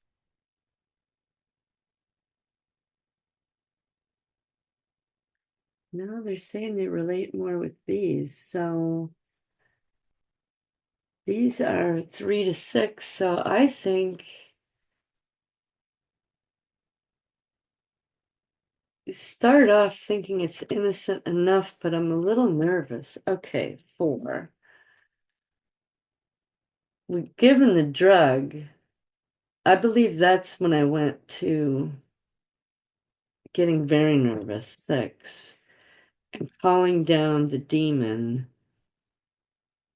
is a 6. Wow. See, I had a saboteur in there, and I just now realized it by going through the form and sorting it out and doing it analytically, not emotionally. Yeah, I've got to tap into my emotions to talk to the part, but not necessarily as I'm doing the analytical part. You pull away from that a little bit. So the part will come up and talk and feel, and then you'll interact with it and analyze and chart and graph. So it's this dance with you and your parts, your emotions and your analytical thinking part.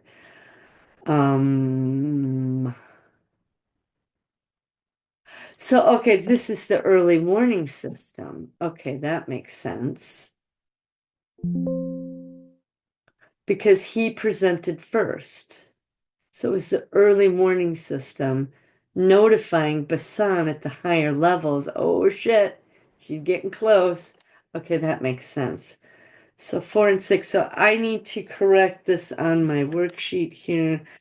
The Black Hat Shaman is the 4. Bonita and Breezy, I think yeah, Bonita and Breezy are 6s.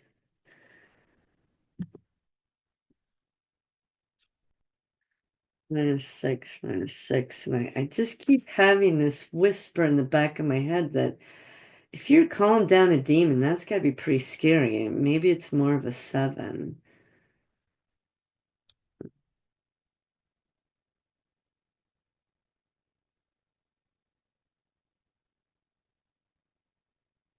Yeah, she's telling me she's more of a seven, so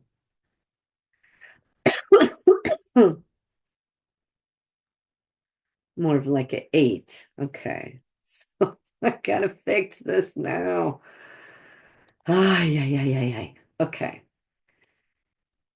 Breezy is an eight, so she needs to go in the other category. See, sometimes they will tell you that they are lesser than they are, but once you flesh out the whole group, and they'll be like, I wasn't really truthful. And I go, okay, that's fine. I don't, that's fine. Either way, we're going to get to the truth. So really, she's at the next level. So, right. So these two are left at this level, a four and a six. So I'm there, I'm watching the ceremony start, thinking, okay, this is a little weird. Now I'm being drugged. And now you're asking me to call down demons? That goes to the next level. So this guy, because his journal entry was first, was the early warning system that triggered this part, Bonita seeing two heads, that was pretty darn or seeing the two heads, which was pretty darn upsetting. And then seeing two head or no, the two heads, yeah, that was upsetting. But the real this defensive weapon system was seeing this guy sacrifice himself. So, okay, I've just figured out the gatekeepers. Now, spirit guide, I need to correct because it was wrong. Okay, so you're not a guardian or a gatekeeper, but you did feel guilty calling down a demon. Ugh. Do I blame myself? Am I protective? Yeah, I did it. I was following orders. Not trauma bonded with them per se. I'm submissive, appropriate to the group, compartmentalizing what I'm doing. Well, is there pain and body memories? I think, yeah, with the drug started to screw with my intestinal. Yeah, so there's pain going on in my body. Okay. My borderline, no, no sex, no backup. So I want to stop the abuse, not necessarily. Okay, so I have figured out the guardians and gatekeepers for this is the repressed level. This is the wounded kids level, and this is the demonic level. Each one has a guardian or a gatekeeper. So I've just figured out their qualities, which is what this purple line here. That you see why I have colors now. The guardian for this level, the guardian for this level, and the guardian for this level. But I wasn't able to do it until I got more than two parts. And I had to sort out, had one part confused with another, if that makes sense. So, okay, good. We've got that done. But because I yet had to change this yet again, I got to go back and put the corrections in. And again, this is what my paperwork part gets anxious about. But because she's present and watching and paying attention, I can follow up with the details. Okay, so this form is now done. This form helped me sort out their emotion levels and who's a guardian and who's a gatekeeper. So I'm saving this. I can close this out. I'm going to check this off on my worksheet. That's done. I've corrected the things I need to correct, and I'm going to close that out. So, oh shoot, I shouldn't have closed it. Oh man. Okay, Bart, I've got it on my sheet here. So I've got it recorded in so many places. So Bonita, where are you? You're a 6. Breezy was the 8. And these two guys are 14s.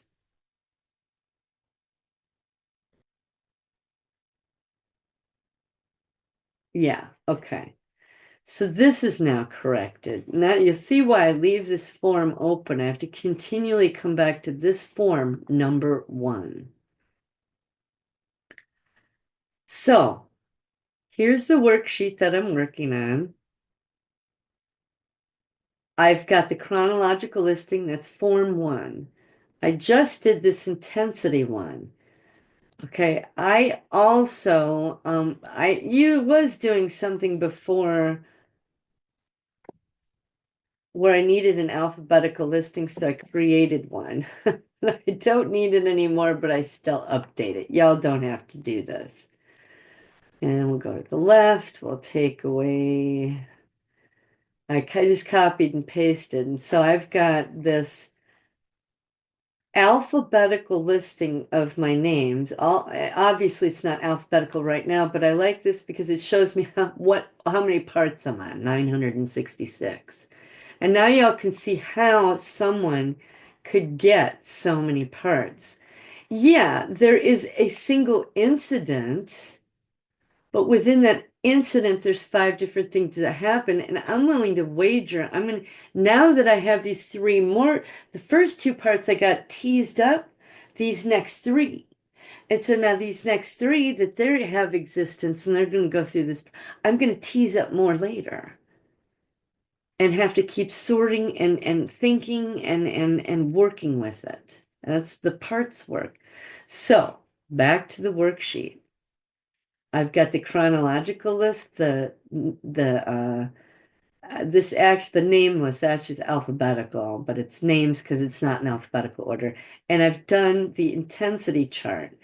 I should move this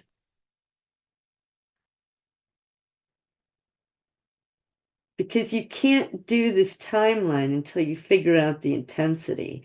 But these 3 will all play off of each other. And my paperwork part is telling me because we got the intensity wrong on the PowerPoint, we have to go back, correct it, and take new thumbnail shots. So really, what I should do is do this thumbnail image last. And I don't. So right now I'm figuring out how to be more efficient. Change my forms, change the order with which I do things, cut that, put it down here. So I know to do the thumbnail image absolutely last, so I don't have to keep going back and forth correcting things. So, but since I haven't done that yet, I need to fix this. So Barty is a 4. See, originally thought she was 14, went to 7. Now I'm like, oh, you're really a 4. And that's okay. So let's take the new thumbnail.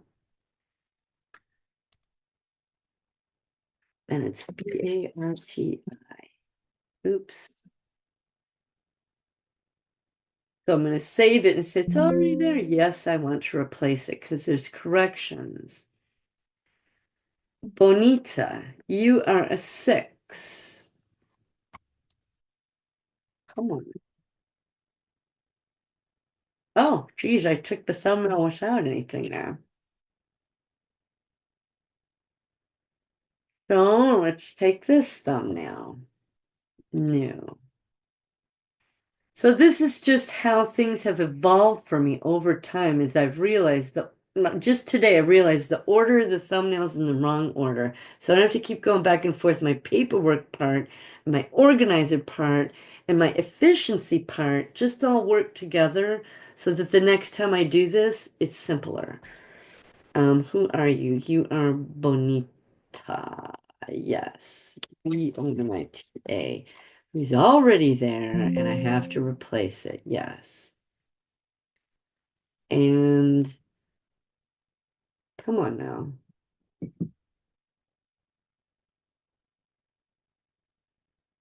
Breezy, you are an 8. I thought she was a 14.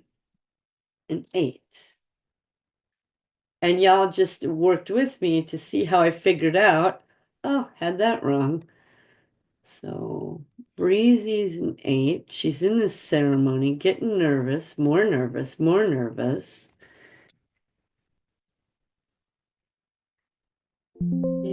Yes.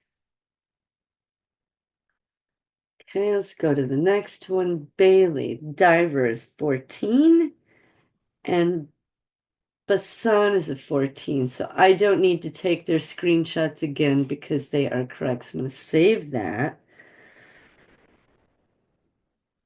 Okay. So you shrink this bad boy, close you out. I've got all of this recorded so I can get off that, save it. Diver. Oh, I forgot to put their name in here. Oh, Bailey, that's right. You're right there. Okay. So save. And again, that just lets me know I've put it in the PowerPoint and the highlight. I figured out the part name, they have the new name, etc.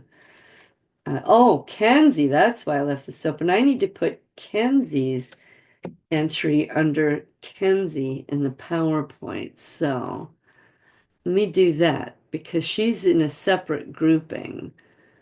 Okay, I need to find her. Kensi. Kenzie, are you Kenzie? There we go, Kenzie. Because she's already got journal entries. I discovered her ages ago. And look at that. Oh, yeah, back in June.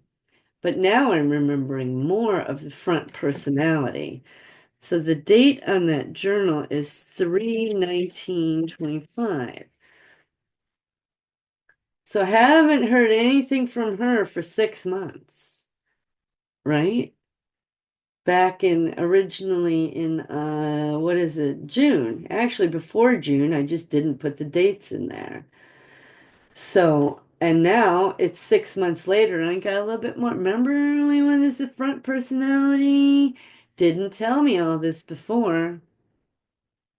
But the deeper level parts, but because she has become co-conscious with me, she's the one that teased up the other ones. It just took 6 months to do it,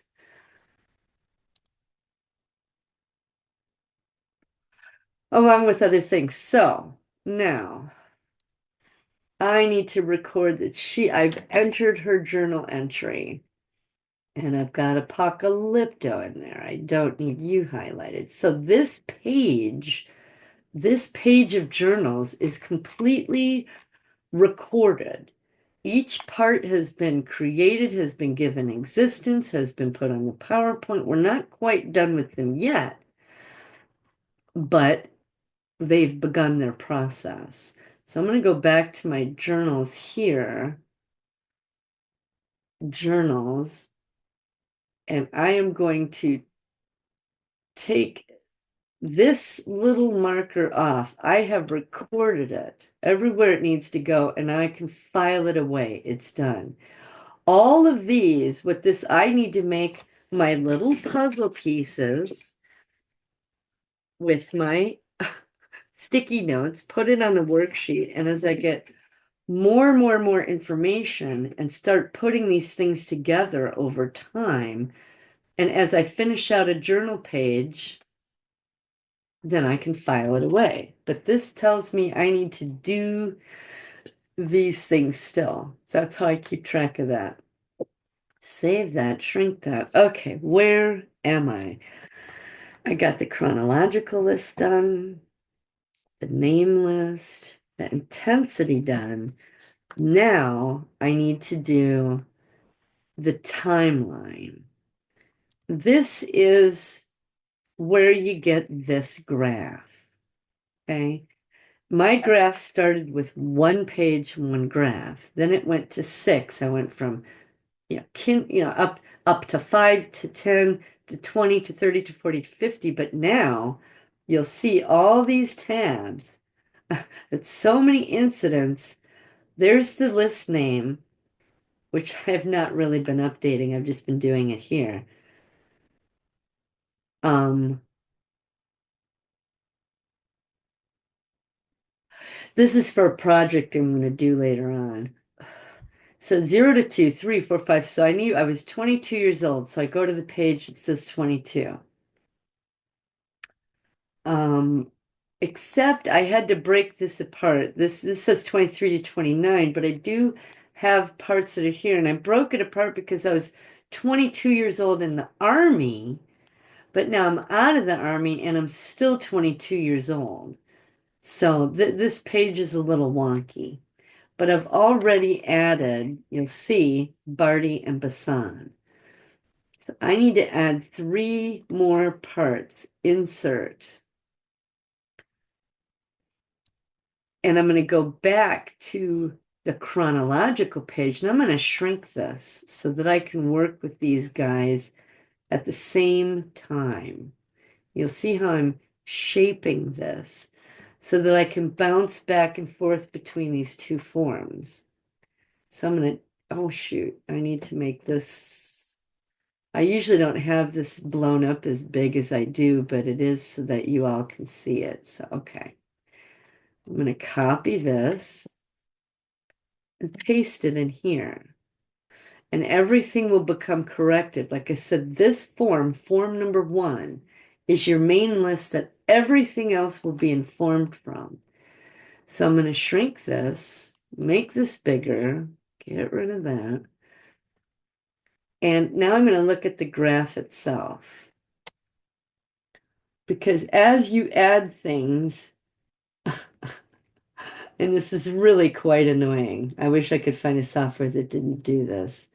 These blue dotted lines indicate separate incidents. So here's the new ones I just put in. Now I did not have MK Ultra there. I had it, I think here. So I gotta move this. I gotta move everything because just that's just how this stupid form works. And I'm actually getting to the point where I want to take this off, but I leave them on for demonstration purposes.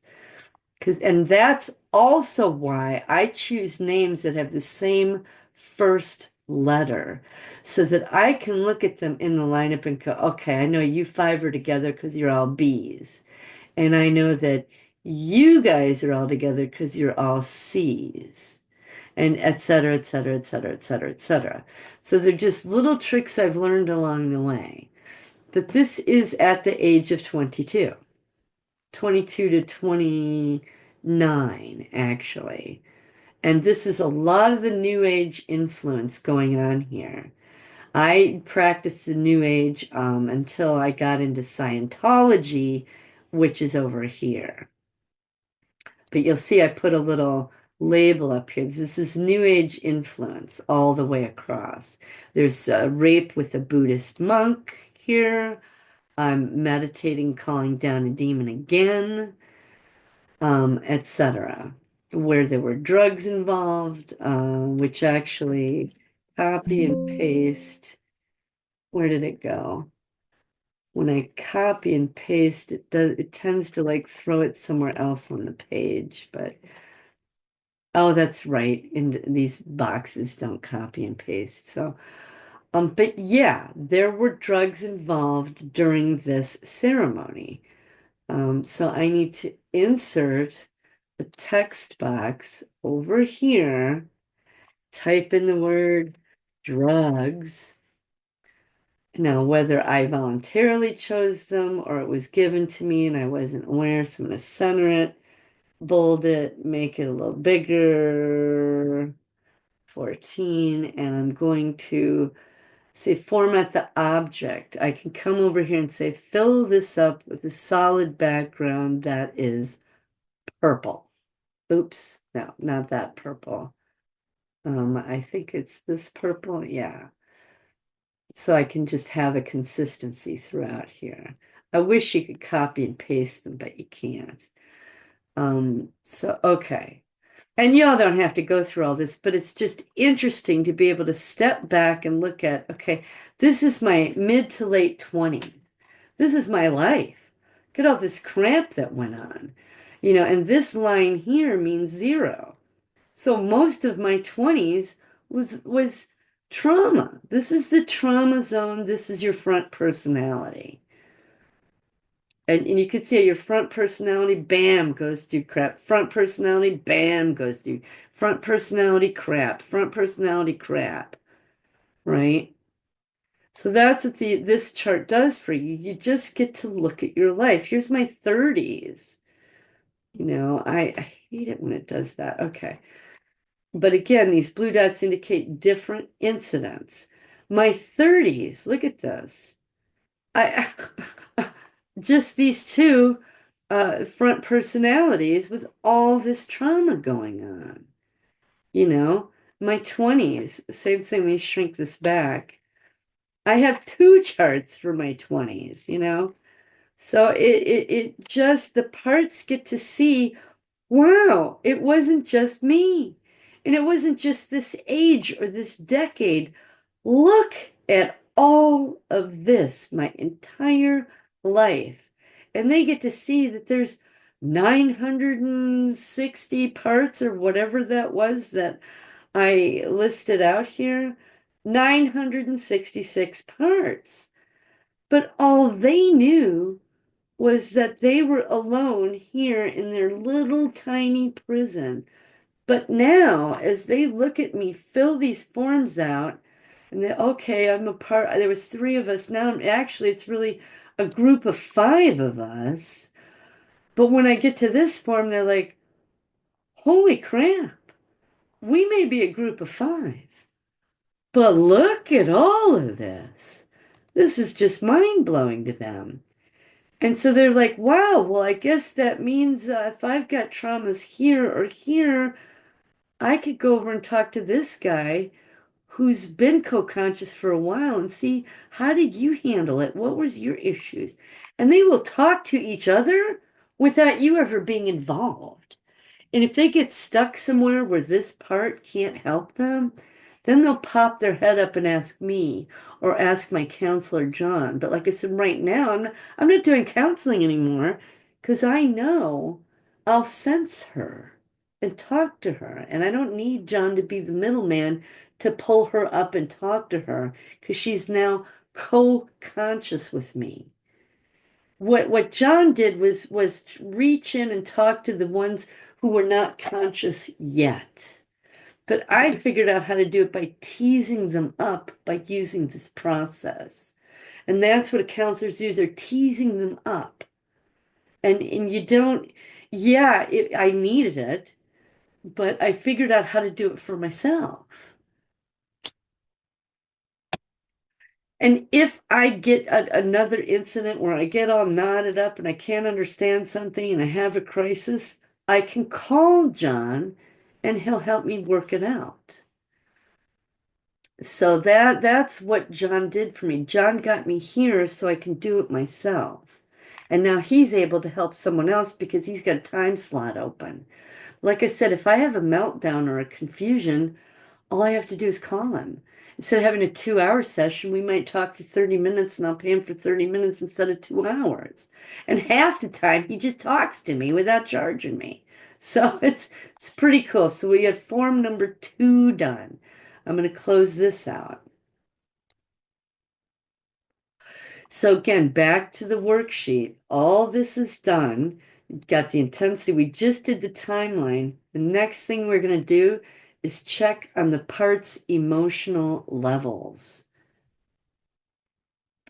We know what their psychological profile is now, their consciousness level. They now can start thinking of themselves in a different way. They have a different image of themselves. They understand, wow, I have these qualities. They understand that they're part of a larger whole, which is me, us. And now, okay, let's check on their emotions. And I don't need this form for that. So let's go to the emotional impact graph. All I do here Oh my God, and it's April 1st. I got to do all these guys. Jeez Louisa. Okay. So all I do is put okay, up here at the top is the dates, February and April. So since this part is being mapped, what I call mapping it or recording it, is April 1st. I'm going to leave this blank. So I didn't discover it. And well, I kind of did in February. I've already put Barty and Basan up here way, way back there. Actually, let me find those two so I can put them together. Here we go. Close. We've got Barty and Basan. I will move these guys. Okay, cut. And if you're wondering why you don't see me cut it, it's because I use the keyboard. Okay, so now let me go. Let's see, I've discovered them way back in February. Now I'm going to go down here so I can work with them as a group. And I'm going to insert them right here. Okay, so Barty and Basan are now down here. So that as I add the other three, I can see how their emotional level shifted. So I have to, this is year one, year two, year three, year four. That's why it's nice to have on your worksheet to have them in order. And I don't, and that involves a whole lot of erasing. So I will number them so I can keep track. So Barty comes first.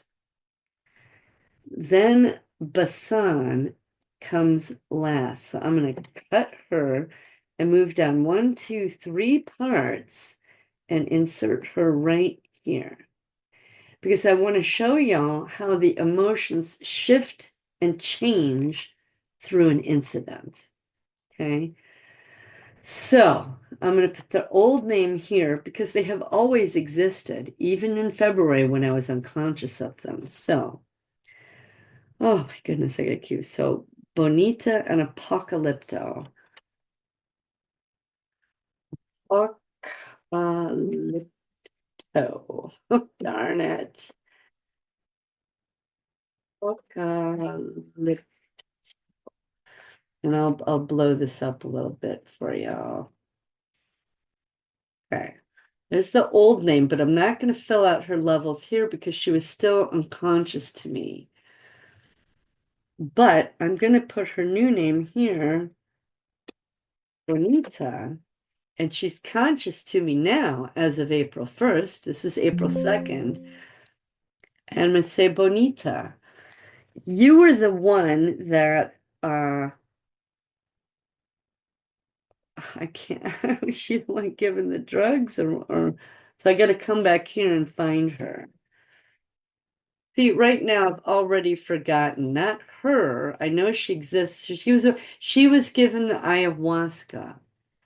How did you feel being given this ayahuasca? Because my part that was Barty watching this shaman do this ceremony was nervous, a little sad, a little despair. And now this part's splitting into this part, and she's like, I'm just really freaked out. I don't know what's in this drink. It's got chunks of crap in it, scaring me. Um, um, s- Not so much despair. The despair has reduced. And I'm kind of pissed off that Star has put me in this situation at all. Okay. Thank you, Benita, for sharing that with me. Mad Star fooled me into this. Because she lied to me, lied to me. So that's where I'll put their little comment. Okay, thank you, Benita. She's done. I don't have to check on her emotion levels again for 2 months.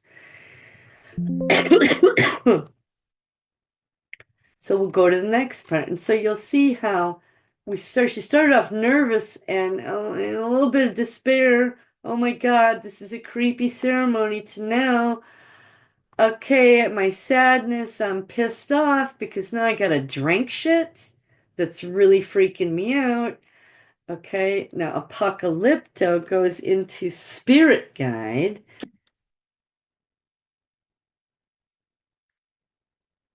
whose new name is, see why I need this worksheet, Breezy. And Breezy now is drugged, somewhat numb, uh, nervous. She's saying a little bit more nervous and freaked out about what's happening, what's this energy floating around. Her despair has gone, her anger has gone because she's drugged. She's going numb and still freaked out. And she's saying, "Oh shit, what's what's going on? What's this?" So she's splitting from Bonita, from Apocalypto to Spirit Guide.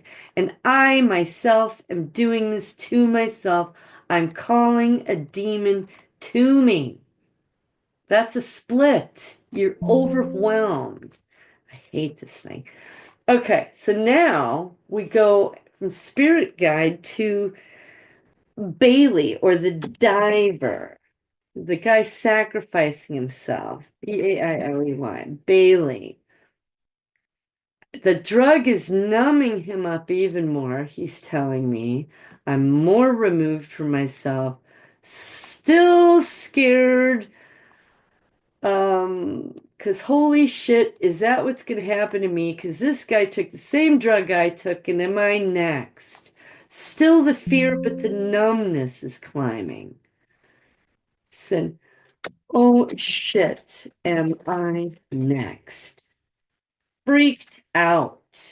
Okay? Freaked out. Split freaked out. So this guy gets done, the shaman does his little business, and now we're somewhere where he's carrying around two heads on a platter.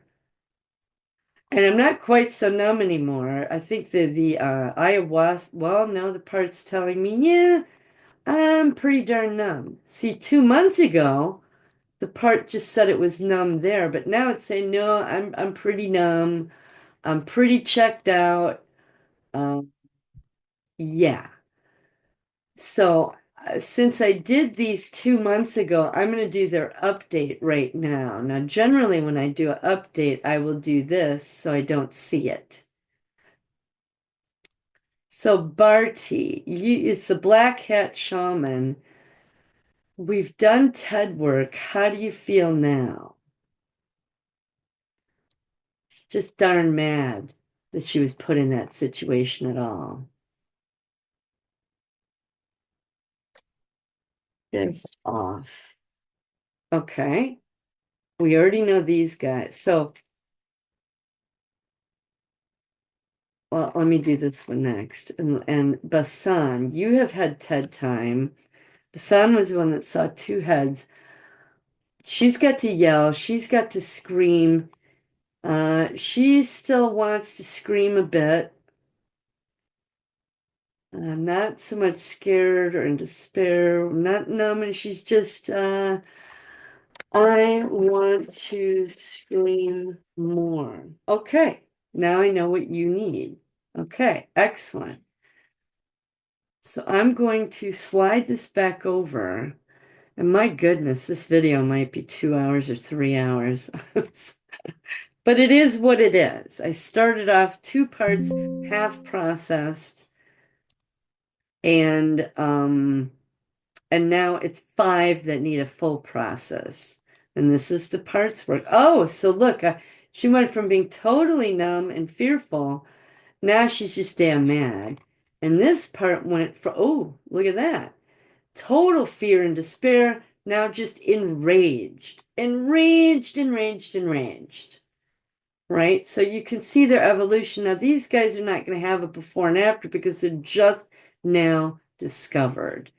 But because these guys got to get rid of their fear and despair, and it's moved into anger, and his numbness has moved into anger because of the TED work, these guys were able to pop their heads up.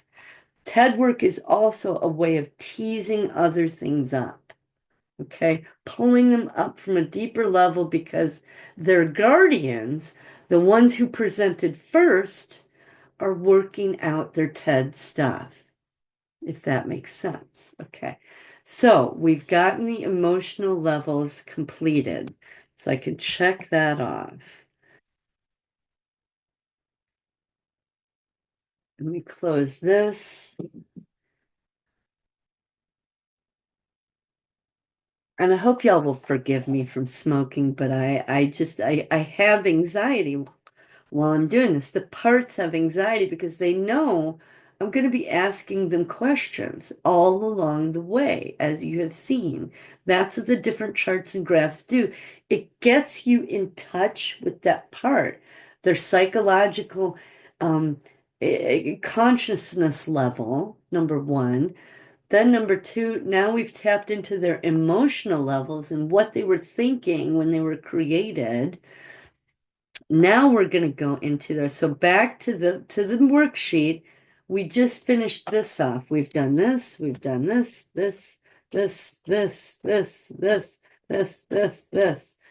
right? We'll just center every, oh, dang it. Oh, I can't do it because, well, anyway, you get the idea. We'll just have them all be left.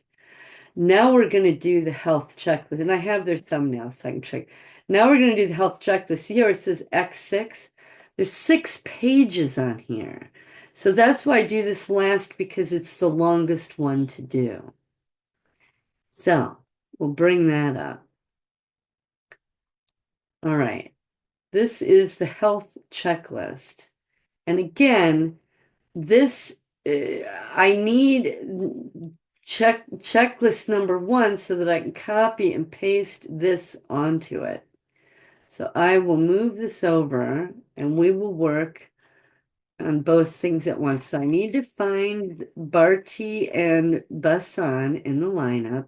I need to add 3 lines, insert.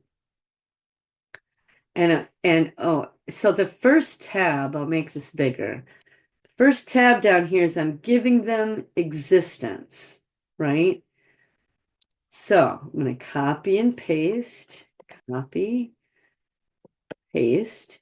And I do the whole group together because as you saw earlier, what I thought was a 14 here was really here. I mixed up this part and that part. So that's why I just do it as groups. So this can, I'm going to need it in a little bit. So what is this? Giving them existence? Well, it's all the things we just did. It is, do we have their picture? Are they on the cover sheet? They have a bio. Did we do their timeline, their um, depth of consciousness, their intensity, emotion levels, journal entries? Yes, we've done all of that. So excellent. I need to go back to where I was. Okay.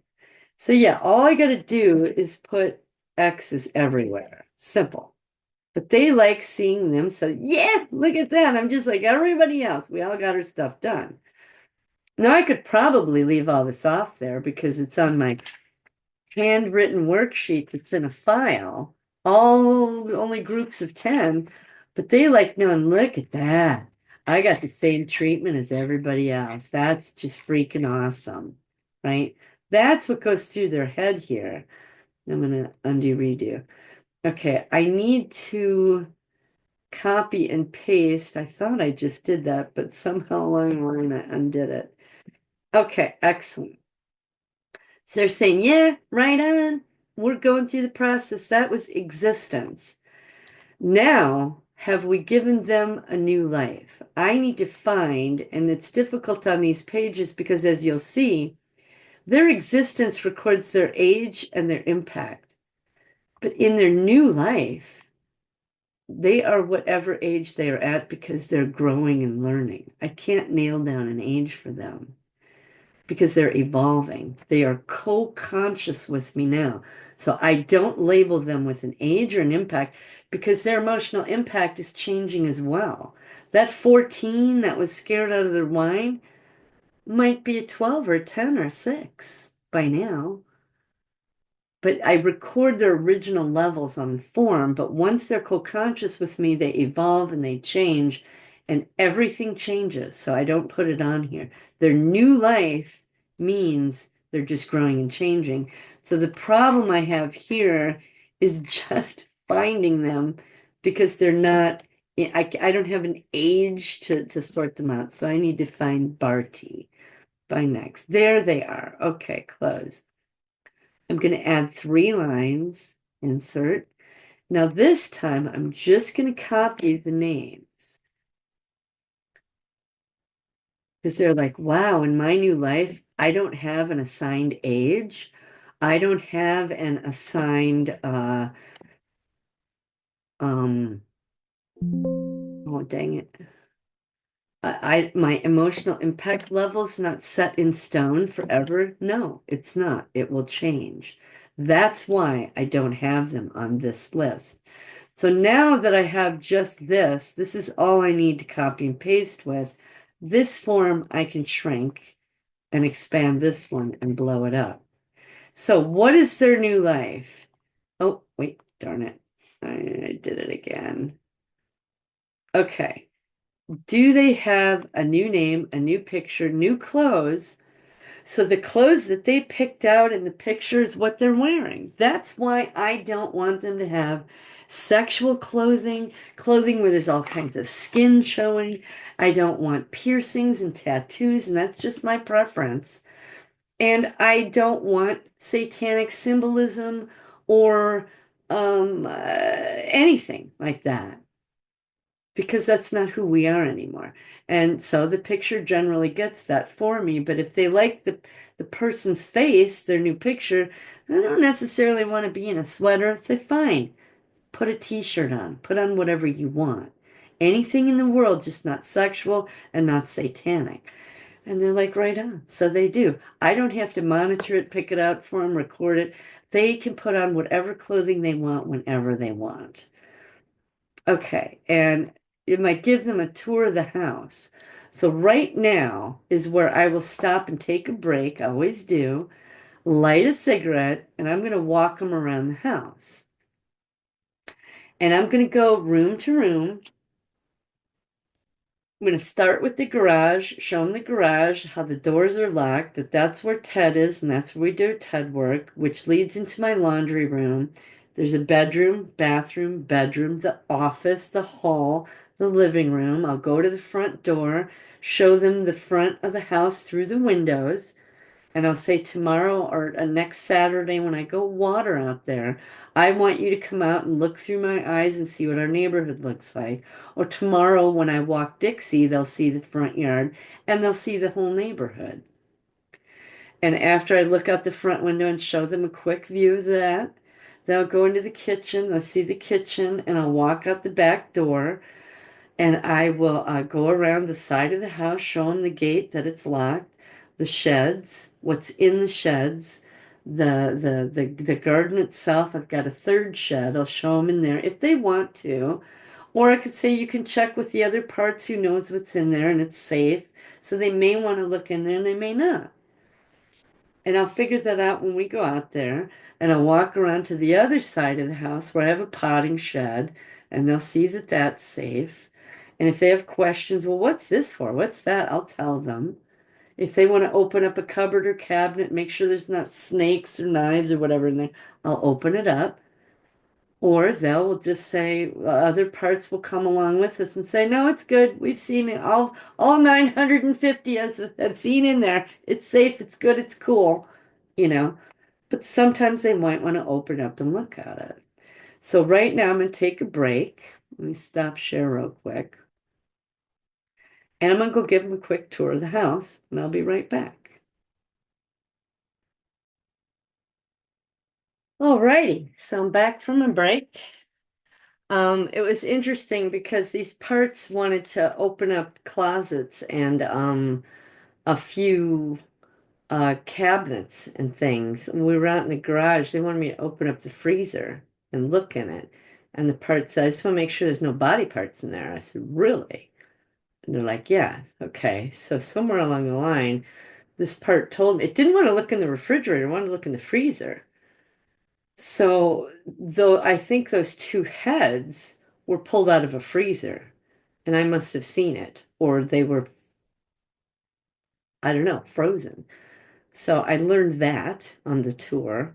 I learned that as they were saying, open up this door, open up that closet, open up that. They didn't want to open up everything. But some of the other parts jumped in and said, no, it's okay, it's cool. We've seen in there and it's perfectly safe and fine. And because, okay, they were good. But in some instances, they're like, no, I want to look in it. So I opened it and looked in it. And they just wanted to make sure they were not body parts. And so I had left the light on and got halfway through the house, and another part said, no, go turn the light off. We don't need to waste electricity. So there's my money part.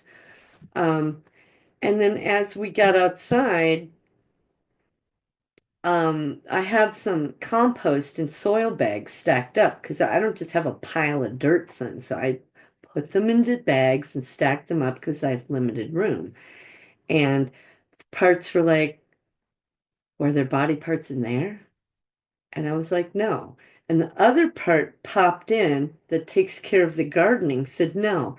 I shoveled all that compost into each one of those bags. Here's my memory of it. We just did it 3 weeks ago. There's no body parts in there. So the part that was nervous about it was reassured by the part that did the task and knew it. And as I went along, different things. They were like, well, they would have some nervousness. Well, what's there? What's that? And another part would pop in and there would be an image. So, well, yeah, these two sheds are locked and usually they're open, but we locked them the other day. So we'd have to go get the key. But can you trust me that this is just camping equipment and this is just this? And I was the one that put it in there and organized it. And I promise you, here's my memories of doing that. So the new part would tap into the old part's memories and be reassured. Okay? So that's what happens as you're doing the tour. And so it was the compost, the closets, and I had the other parts, the cleaner part and the organizer part saying, yeah, no, I keep the house clean and I organize that and here's the blah blah blah blah blah. I know there's nothing in there. And so you can see the level of trust that the new parts will have for the ones that are already co-conscious. And sometimes they don't trust them, like, I want to open that cupboard up anyway. I want to see it for myself.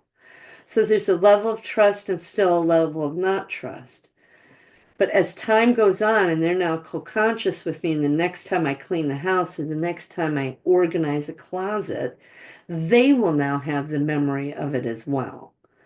So, and that's just what happened as we went through, is they had a nervousness about something rather than opening up or going in it. Another part that takes care of that thing says, here's my memories. I did it. And it was just this little short while ago. And but oh great. Or the say, I gotta see it myself. So that's what the tour does. It gives them a level of safety in their new environment. And it also allows them contact and communication with the parts that are already co-conscious. That's what the tour does. So let me share again. So have I given them a tour? Yes, I just gave them a tour. Everything's checked off. So this is their new life where they're living now. They don't have to go back to that place. The next step is to destroy their prison. And I won't do this here with y'all, but at the end, I'll take this worksheet. When I'm done with it today, I fold it in half just so it's smaller, and I'll sit it on my bedside. So after I say my prayers, and I'll go, okay, parts puddle, I need my new parts to come out and talk to me. How would you like to destroy your prison? And what we do is we just sit there and visualize it. I'll say, okay, Barty, Bonita, but I'll do them one at a time. And sometimes they'll want to do it as a group. It's like these, the diver, the spirit guide, the apocalypto, and the shaman, these are all in the same location. So these four may or may not, as a group, destroy their prison. This I'm perceiving was in a different location. So this guy might do his separately. But that's what we do. And then the next morning, I'll come in here and record what they did. Shoot the professor in the head, blow up the house in the experiments, uh, directed energy weapon on Fort Bliss, just all these, and they will tap into each other's things that they've done. Fire, quicksand, lava, bombs, jet bombs, dynamite, whatever. And I'll record it. And this might take a minute or two per part. So what is this, 10 minutes? I can give my parts 10 minutes after I say my prayers and go to bed, and they will be peaceful and sleep better. And on top of it, I forgot when I first went out to the garage and showed them Ted, right away they wanted hit on it. So I did a quick little, did 15 or 20 hits on his face and like, okay, cool, good. And then we finished the tour. So but yeah, the next time I do a TED Talk, I'm going to ask them to jump in and release their rage. And in 2 months, when I check their emotion levels, it'll be different. They'll feel safer. Their emotions are, they won't be in despair or fearful. That might have turned into anger, and now they're really pissed now. But 2 more months after that, their anger levels will drop, and their peace and happiness levels will come up. So that's how all this works. I had a comment, a nasty comment from someone. How can you think that a chart and a graph will do anything for anybody? Well, this is what it does. It causes you to interact with them, talk with them, and do what they need you to do. That's all this is doing. Checking and giving them existence, new life. Now we need to put them on the this page here is, I gotta find, oh, dang it. Okay, Barty and Messiah changed my glasses. I need to add them in here. Now, this is a part of their new life, but because it doesn't come right away, I made a separate page. So we need to insert these. Let me close that. I'll blow this up. And this is just basically their name. Would you like a new purpose? As you can see, there's not a whole lot that have got new purposes yet because I haven't put a whole lot of focus on it. But like this one, where's Gavin? He he was tortured with his mouth. He says, "Well, I would like our dental care to be my responsibility." So each night when I brush my teeth, Gavin is the one that brushes my teeth. And he's very anal about it. He uses 4 tools. And I will tell you, 10 years ago, I might have brushed my teeth 3 or 4 times a week. I would just forget. But now that Gavin, that's his name, you'll see Grin's his old name, Gavin's his new name. He takes care of my dental care. We brush our teeth at the end of every night. We floss it, use an interdent, brush it, and then I take a gum stimulator. And he's happy because that's what the dentist wants us to do. And he's in agreement with the dentist. And so that's his purpose. He does her dental care. I got another part that just wants to feed the birds. That's her job. She wants to feed the birds. So this is their new purpose. And this is if they've been baptized or not. And again, I used to just say, oh, yeah, we baptized you, but now I record the date of their baptism. So I'm going to go to the page before, copy and paste their names, come over here, pop them in. Again, no age, no impact because they're in a new life and they're growing and learning and working out their emotional crap. So, they're not ready for new purposes yet because they still got a lot of stuff to work out, and we'll figure out the baptisms later. So that's their new life. It's 2 tabs. It used to be all on one page, but I just needed to separate it because I have this list, just purpose and baptism, a separate list that sits next to my Bible. So now we're going to go into their body issues. Again, I have to find Barty. Rather than scrolling a million times, add the 3 lines. I'm going to go back here, copy and paste their names. Okay. Now we're going to check on their body. Actually, before I do that, I'm just going to quickly insert their lines. So insert, this is the mental MKU, spiritual. Again, I have to find them each time. Insert 3 lines. So that as I go along, it's just, and this used to be a tab where I recorded my smokers and snackers, but I had so much and so many, and it doesn't seem to, I used to think I'd have to work with them all individually, but I've realized that I don't. So I stopped doing this page because my snacking just dissipated away. And my desire and cravings for sugars and sweets just dissipated away. And I've lost about 10 pounds. And I'm not even exercising. I used to be on my bike so that I could eat all my crap and exercise and not, turn into 500 pounds. But now I don't even have to exercise. Just doing this process of I'm losing weight, probably 1 or 2 pounds a month. Yeah, so that's nice. So what I thought I would have to, drill down on and work with individual parts, I'm realizing I don't. So that's what this is, and it's not, I've discovered it's not necessary. And this is just me as an individual, as a whole, John's key red flag clinical indicators of sexual abuse. These are what mandated reporters are supposed to look for to help people. And I have a substance abuse, alcohol, and it used to be marijuana, and food, and I have DID. Now, some of you might have eating disorders or panic disorder or delusional or whatever. I have 2 of these. So I'm going to go back here to body issues now that I haven't filled in their names yet. Let me do that real quick. And so generally that's what I'll do. First, I'll just fill in the lines, put the names in so that I can just sit down and focus on this as I start. So, and as you'll see, I didn't do the black hat shaman or 2 heads that I discovered all those months, what, 6 weeks ago, because I couldn't, I couldn't pinpoint body issues because they were so generalized. But now that I have 5 parts, I can do it. So you'll see the columns up here. Let me just hit save so I can get that off there.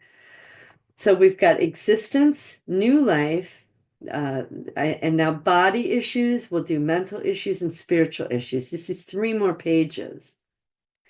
But these tend to be a little time consuming. So let me get a drink here. The black hat shaman, we were at a -4, starting to get nervous, not knowing what's going on. So I'll kind of remind myself what that part of what I've learned about that part so far. So he's saying his eyes and ears and nose, because of what he was seeing, hearing, and smelling. There was incense burning. Oh, shoot, and I forgot to do this. Another step. I go into my notes section here and I start a new page. I'll put the date on it. So what is this? It's 4/2/25. And I'll put on here health checklist. I just put HC, and I'll pick the guardian, the part that presented to me first in my memories. So that's Barty, Barti. Health checklist for Barty. And so what I'll do is I'll do body, mind, spirit with dashes after them. And then I'll just copy and paste this. Nope. Select that. I'll copy it and paste it 5 times because I have 5 parts to do. Paste, paste, paste. And now I'll go put their names above each of those pasted body, mind, spirit. So we have Barty, Bonita, Breezy, Bailey. Okay, so Bonita, Breezy, Bailey, and Basan. Excellent.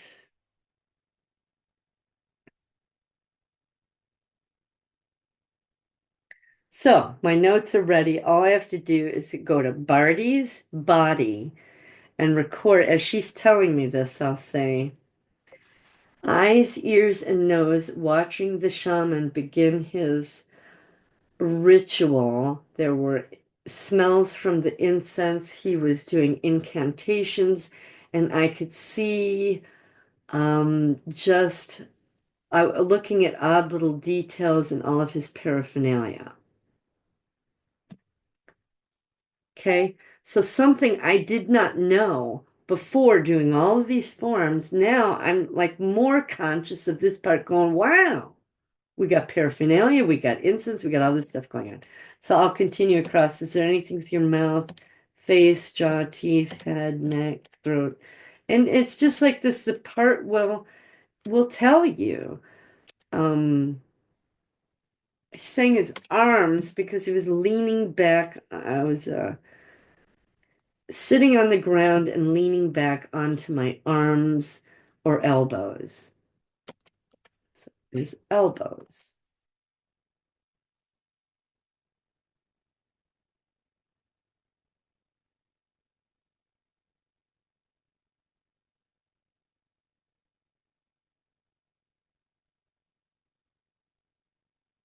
And my butt because the ground was hard, and that's why I was shifting between leaning on my hands or my elbows because my butt hurt.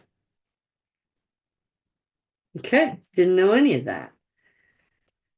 And sometimes I'll have a part where I don't think any sexual activity went on, but when I do this chart here, they go, oh yeah, yeah, there was stuff going on. And I'm like, wow, okay. So then I got to kind of go back to the other chart and say, well, yeah, there was sexual stuff going on because when I started with them, they weren't as trusting of me, but now they are, and they fill in the blanks here. Okay, so we have Barty's body stuff done. Now we're going to go to Apocalypto. Now, this was the part that was given the drug, so eyes, ears, nose, and now the mouth, because we can taste it. And my jaw got tight because it just was awful. Um, was no longer leaning back, but I could feel the cup in my hands.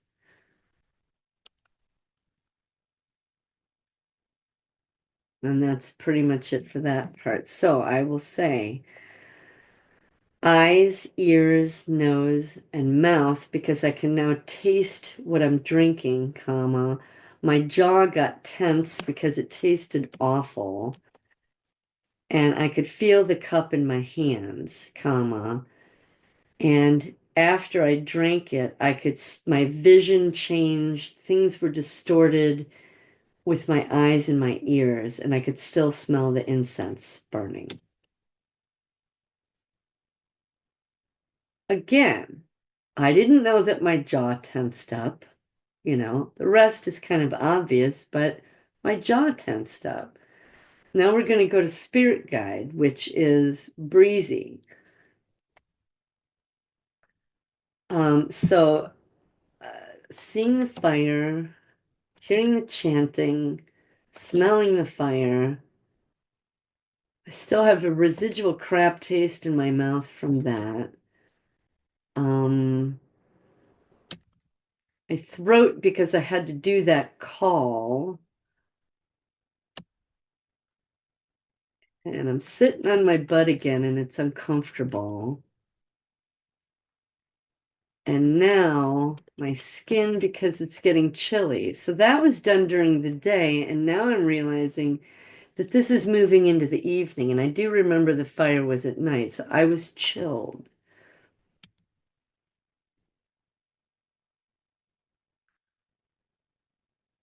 So eyes, ears, nose, and mouth from the distortion from the drug, plus we're now at a fire at night and I could smell it and hear the crackling and also the chanting. My throat, because I had to do that wolf call to call down my spirit guide slash demon, and I'm sitting on the ground, my butt hurts, and I am chilled because it's nighttime.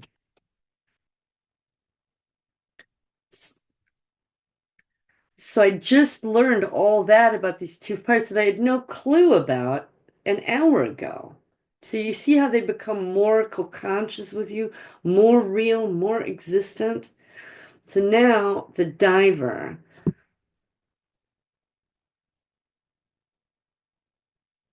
Oh, geez. Okay, I just discovered that this is the next day because I'm thinking, well, if this was at night, the spirit guide.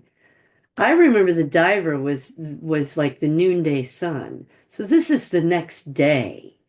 I just got that. So, eyes, ears, nose and mouth, not so much anymore.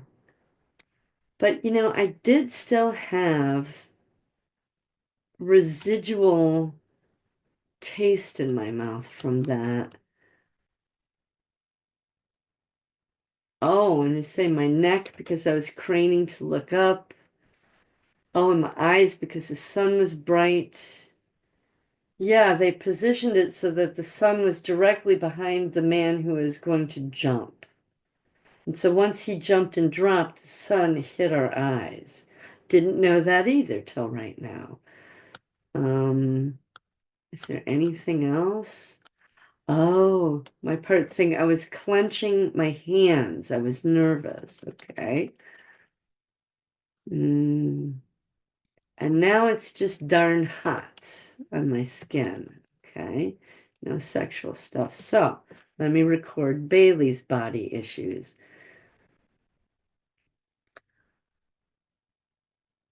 Ears from hearing the chanting, comma, eyes from seeing the shaman do his ritual. Also, after the diver dropped, the sun was now in my eyes and blinding me, comma. I still had the taste of that ayahuasca in my mouth, comma. My neck hurt from craning and looking up so much. I was clenching my hands because I was nervous, thinking I might be next, comma, and it was hot on my skin.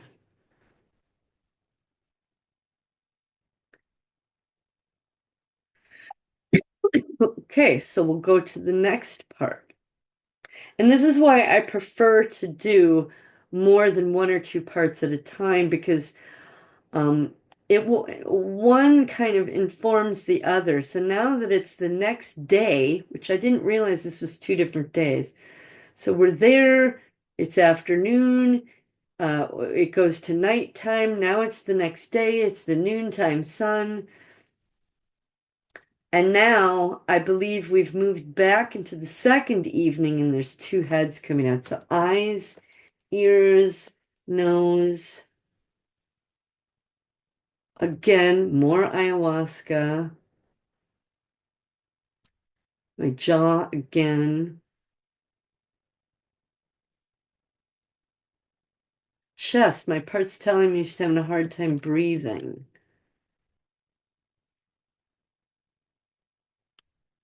And now she's leaning forward on her hands and arms.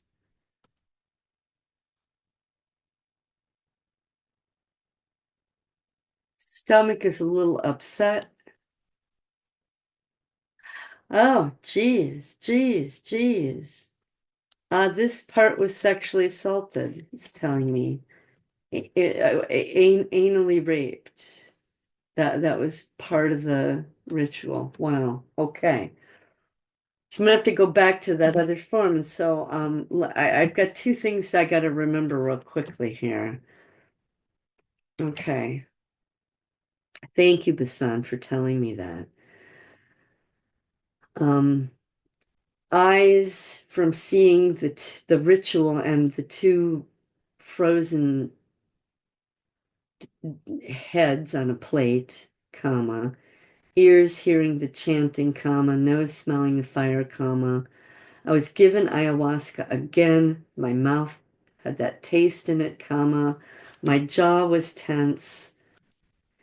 I was having a hard time breathing, comma. I was leaning forward on my arms and hands, comma. I had an upset stomach, and I was being anally raped in this ritual, period. Thank you, Basan, for telling me that. And now I understand why she was leaning forward on her arm, having a hard time breathing. I'm not sure what that's connected to, but the arms and the hands leaning forward, it wasn't until I got to the vaginal part or the anal part that the part was willing to tell me that she was raped.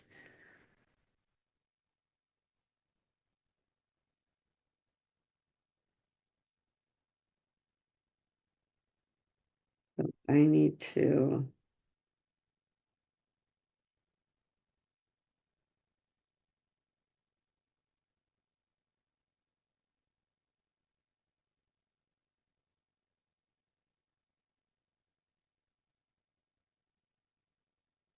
Yeah, I had the microphone on and it just recorded everything I said to you guys. So I had to delete that. So now, before I forget, I've got to go back to the other form and record that there was a sexual assault and that there was the sexual dimension in the consciousness. And you'll know this because after you do this 100 or 200 or 966 times, what you have to go back to. So parts, IFS, was the emotional intensity. So what these two heads were for in this ritual and why I'm being raped, and I'm having a hard time breathing. So I don't know if that has to do with some smoke or what. So this is Basan. Basan. You were a 14, so you're over here. I need to record that you were a performing sexualized part, which before I didn't know. So that's why I tend to leave these forms open because you get more details. So the next day, instead of me sacrificing myself like this one guy did, I'm being raped anally. She says not vaginally or orally, but anally, or yeah, anally. So, okay, that's recorded and I can close it. That was the other thing I needed to remember. So, of all these five parts, I can see now the progression of events. And because I can see the progression of events and that, why the last one I remembered and why one is also a gatekeeper, it's because she was being raped. And there's two heads, and we've got ayahuasca in us, and all sorts of craziness happening. So I am certain that there are more parts that will arise through this incident. So Barty and Basan were the first ones to present 6 weeks ago. They teased up these three. And now these three, together with these other two, will tease up the rest of the incident. I'm certain of it. So that's how that works. Now, why do I have? Oh, I had the smoker and snacker list here, which I think I'm going to delete this because it's become irrelevant. Yes, I will quit smoking someday, but not because I sit down with 642 different parts and work it out. It's the 642 different parts that are going to go beat on Ted that ultimately it will dissipate, just like the snacking did. So I've got the body stuff done. We've got existence, new life, body issues. Now we're going to address mental issues. Let me blow this up. So, did any of you have mind files put in? That is the MK Ultra headphones, visual, electrification, all that business. And they're saying no. Were there symbols present? Yes. All of them had, there were symbols on all the shaman stuff. Were there cards used? No. Was there spinning? Yes. Barty's saying when this shaman guy did his, he was spinning things. In this ritual, there was spinning things. Or people were spinning. I don't think I necessarily was, but there was spinning. Were there earphones, headphones, electrocution, waterboarding? No. Was there sensory deprivation, sleep deprivation? No. Upside down hanging, roulette wheel. Concentration.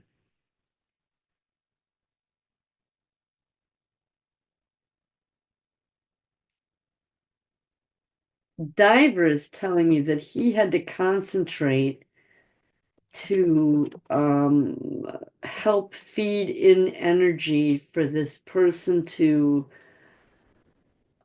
sacrifice themselves. Was there exertion, exhaustion? No. Embarrassment, humiliation, degradation. I was embarrassed doing that wolf call. Oops. Yeah, I felt embarrassed. Any mental suspension or going blank. With the ayahuasca, yes. Distortion from the ayahuasca, yes. Was I disoriented?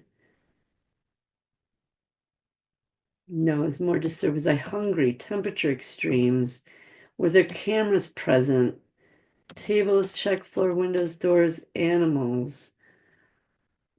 Well, after that guy jumped off, diver, I remember looking down, we all looked down in the canyon to see those animals devouring the bodies. Okay. See how I did them all together as to where the body ones I did individually.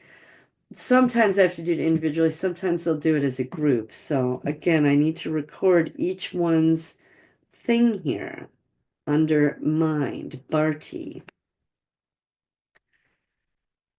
American Indian symbols, comma, the shaman was spinning things, and there were also dancers who were spinning. And that's it for Barty Bonita.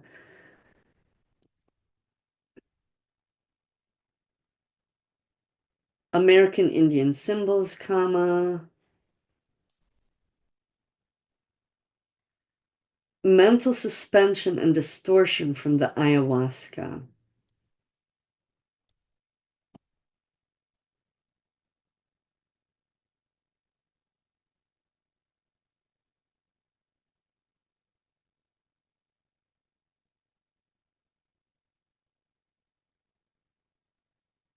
American Indian symbols present.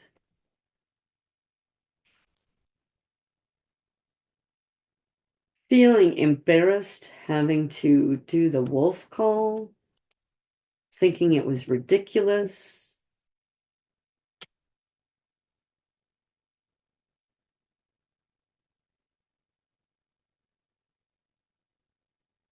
American Indian symbols, comma. All of us had to put our concentration into the man who was sacrificing himself, and that somehow fed into him doing it, comma, and afterwards looking down the canyon at his body and seeing it torn apart by wolves and coyotes.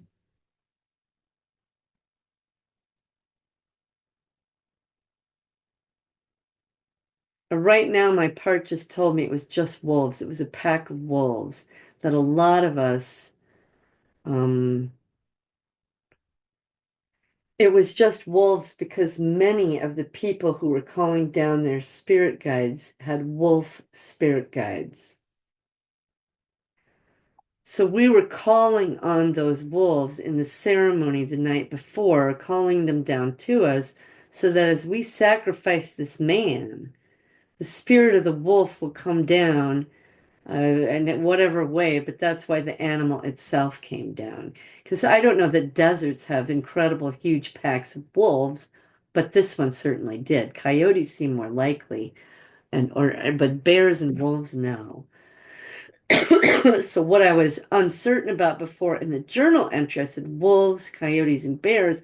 I now realize no, it's just wolves. I don't know where the other things came from. So we'll go on to the next part. Mind are the two heads. American Indian symbols. Again, there was the shaman spinning different objects with feathers dangling and flying, as well as dancers spinning, comma, I went into mental suspension and there was distortion from the ayahuasca again.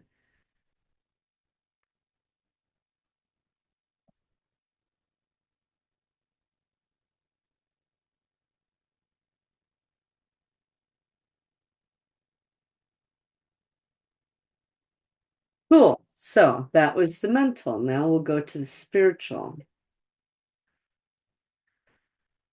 So here's the categories. So the trigger words and phrases. Yeah, the shaman was saying all sorts of crap. Encouraging us to drink the thing, encouraging us to, yeah, trigger words and phrases all over the place. Were there rules, obligations, or ordinances? Yes, we had to not disrupt their service. Did I feel abandoned or betrayed by God? These parts. It's not necessarily feeling abandoned or betrayed by God. What I've discovered over time is that my part will think to itself, well, God certainly isn't here. And I didn't start off that way, but by the time the drugs and the death happened, yeah. Were there curses?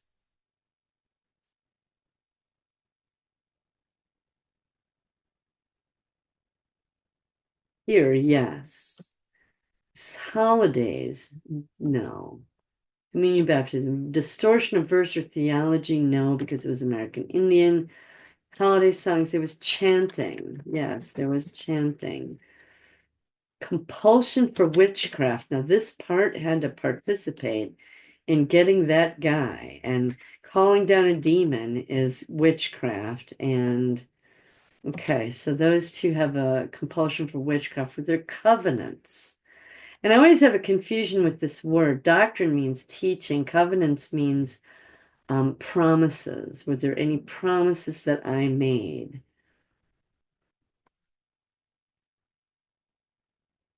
No. Was there marriage, a ring, a crown? No. Now, and y'all might have different things going on. That's why I've left this open where you can add your own stuff here. In each column, there's open spaces. So let me record what I have here for this spiritual stuff onto my thing. Go back up here again.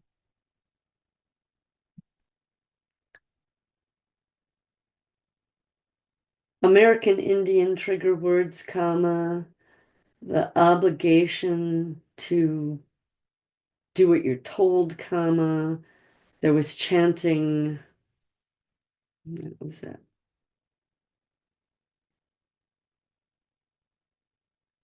The now apocalypto.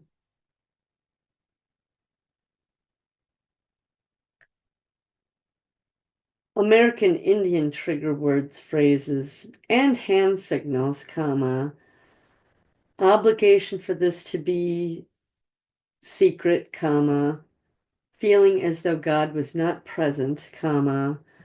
And there was chanting.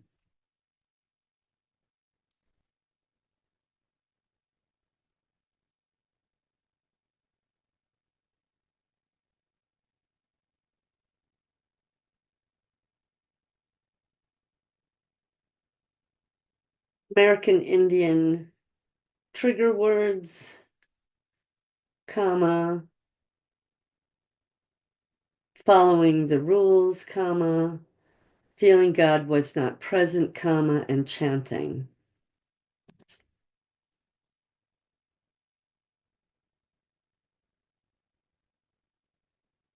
chanting. Now Bailey, American Indian symbolism, obligation to keep it confidential, comma, feeling as though God wasn't present, comma, and chanting.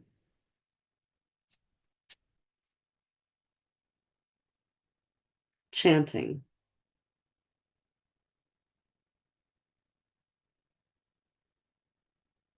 American Indian trigger words, comma, rule to keep quiet, comma, feeling as though God was not present, comma, there were curses placed on us should we reveal anything, comma, and there was chanting.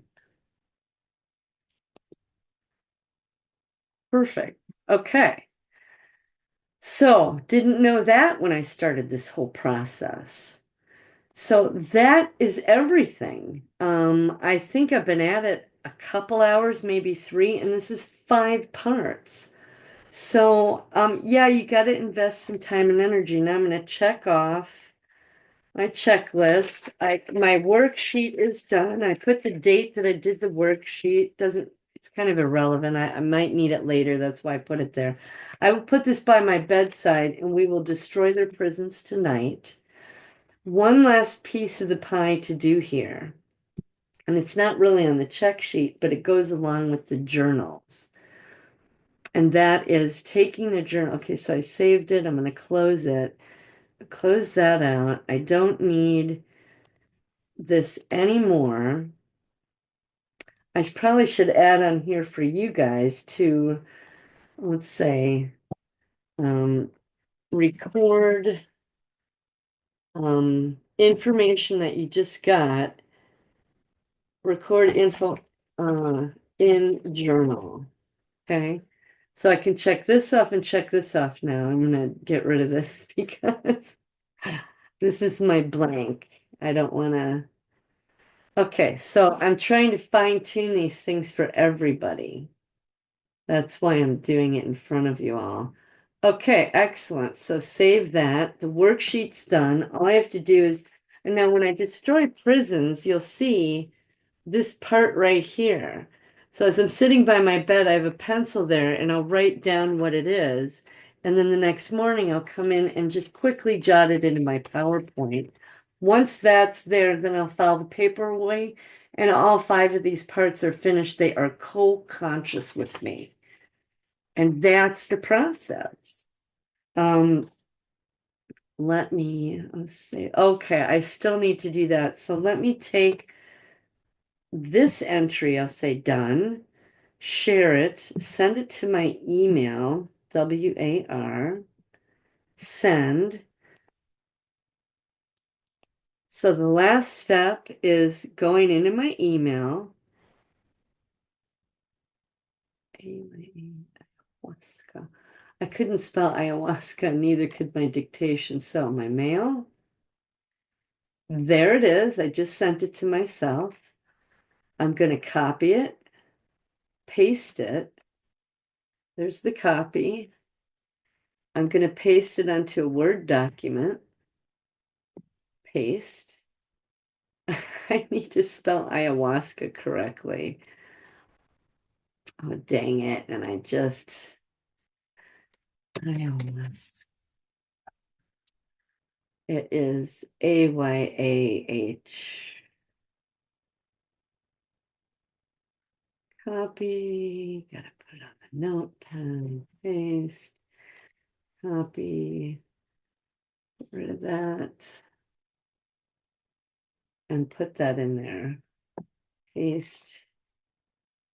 Because I didn't know, doesn't know how to spell ayahuasca. Okay, so I'm going to say File, Save As, Browse, go into my drives, SRA, Journals, and I'm going to put it here under today's date, and I'm going to put HC, Health Checklist, for the main guardian, Barty Bart. So I don't have to list out all. So I will say save.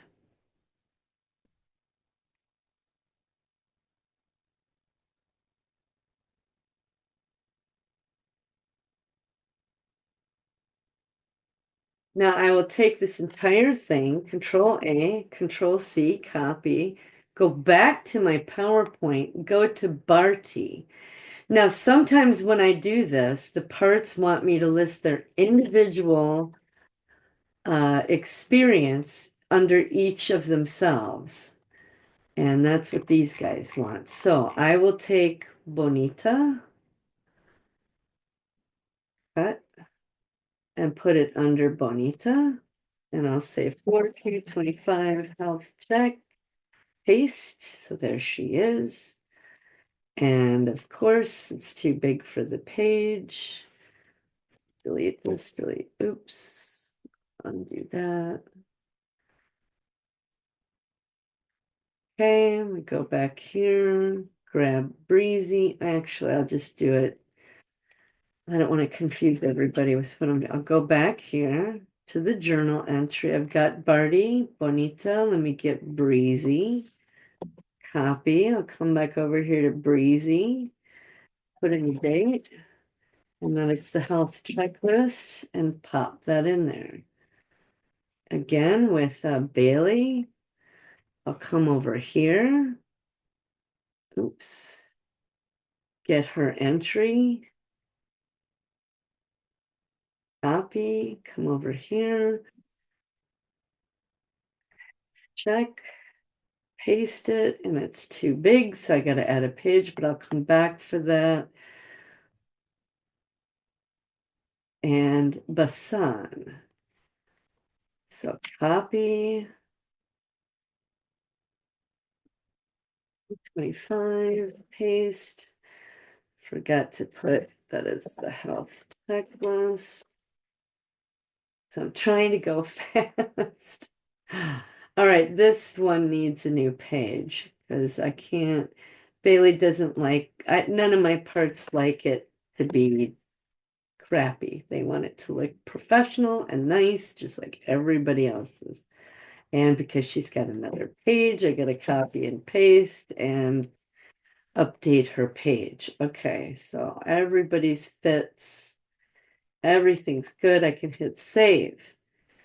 I am now done processing these 5 parts, and the things that I learned along the way, I could have never, well, I won't say never, you all might have a different process or way of getting to it, but the details, let me close this out, save,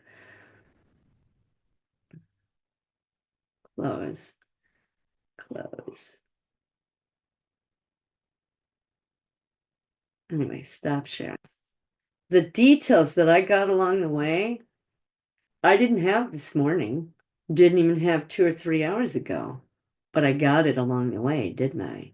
So these parts are not only present and existent, they have a new life. Existence, a new life. I know what their body issues are. Now, will I remember them personally right here and now? No. But I can go look it up, can't I? If I have issues with my throat or chest or hand or wrist, I can look in that column and say, wow, I got all these parts with issues with their pinky finger or whatever, and go work on TED, focus on the pinky finger, and not just help Basan or whoever, help all of them that have issues with their pinky finger or their neck or their knee, right? I've got this chart I can look at and go, okay. Or what I can do is each day is say, I'm going to do TED each day. And today I'm just going to whack the crap out of the neck. Every single part that has a neck problem, jump in here. And I'll start alleviating my neck problems. Every single part that has a problem with their elbow. Again, you don't have to know them individually, but if you want to, you can find them. Or if this process started with the body memory, you can work on TED, focus on that area. Like I had a twisted ankle, started a body memory from one. So I hit the ankle on TED and it pulled the part up. The part was able to release the pain and now start talking about its experience. So they all interlink and feed off of each other. The TED, the pillow talk, giving him tour of the house, doing the just all the charts and graphs. I had no idea I was raped during that incident, but now I know, right? So that's how a chart and graph can, the charts and graphs get you there. And those parts are so real to me now. And so I will never forget them. I will always know when I went to Sedona, 2 weeks ago, I thought, oh, we just went there for some little retreat, and I don't remember the day to day, blah, blah, blah. Well, now I know, yeah, when that biatch, my boss, mentor, handler, took me to Sedona, put me in these situations, drugged me, made me use witchcraft, and I wind up being raped in another ritual. Some other guy winds up being uh, drug induced to sacrificing himself and being torn apart by wolves. I didn't know any of that yesterday. And 3 hours worth of work, or however long this is, now I know and I'll never forget. And these 5 parts, that was 2 days out of 10. So now that I got the 2 parts, pulled up 3 more. These 5 parts, now that they've gone through the entire process, will probably pull up the rest of those 10 days. And that will fill out. So that's how you tease up a part. That's how you uh, get the memory recovery, right? You start off with one little piece of the puzzle. Put them through this process. It might not be correct. Just put everything you can possibly figure out. Put them through the process and you'll tease it up.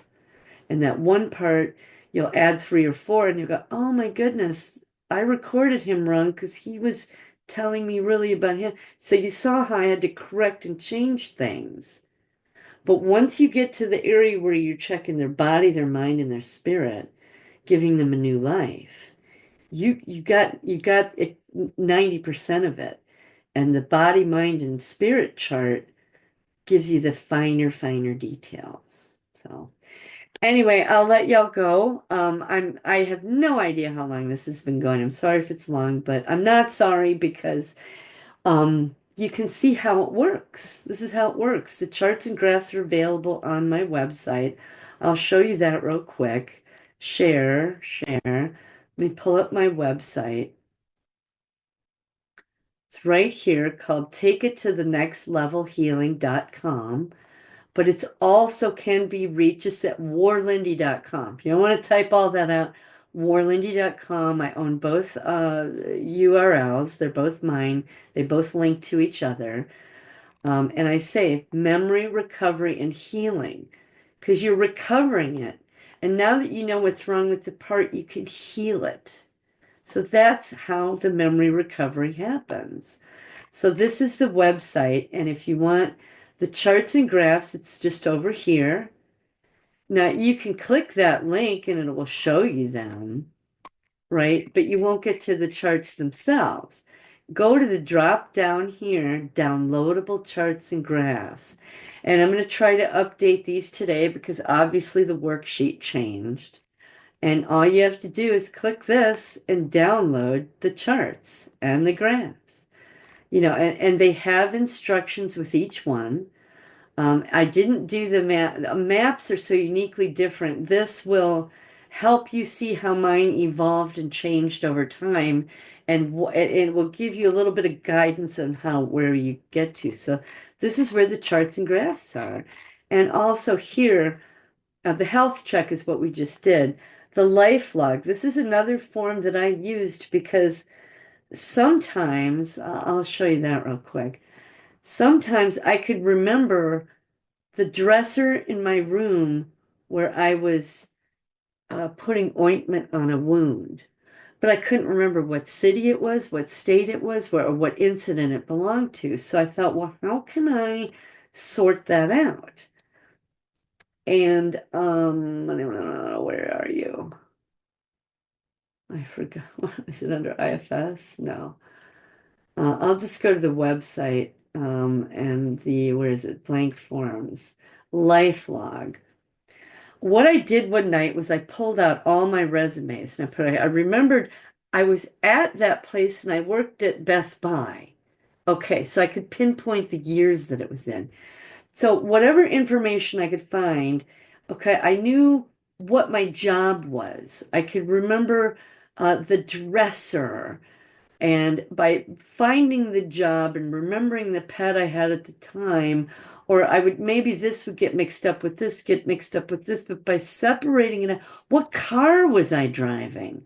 What was I doing spiritually? Was I in the New Age? Was I in Scientology?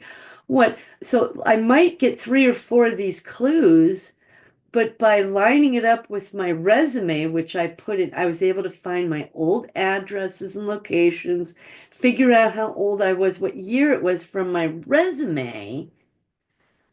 I was able to start filling out other things. So that's what the life log is. I won't really show you mine. But you get the idea. This just helped me sort. I had one night where I had like eight different memories, but they were all the same thing. And I was like, but yeah, I lived in this house at that time and that house at that time. And what year was it? What city was it? What state was it? And I'd go, oh yeah, I was working at Best Buy, or I was working at Crystal Dreams, and so I could pull out my resume and go, okay, these were the years, and I had this for a pet. So it just helps you put together different little details that you're aware of consciously, but you can't connect to them in the lower levels. So what it does is it starts to bring the two together on that chart. So anyhow, I guess that's it. I'm kind of out of breath. I've been talking for so long. Thank you all for listening to me blather on. I hope this is helpful. It really has been for me. I'm starting to work with I've got what three, four other people that Jon Uhler has sent my way. Um, I told God that I would do the first 10 people for free. I don't have a set price or anything, but so I have two more slots open if you would like free individualized 1 or 2 hours per week with me to get you started. After that, my time has a value as well. It's awkward for me to say that, but it is. So, throwing it out there, I've got two more slots open that are free because God asked me to do the first 10 people for free.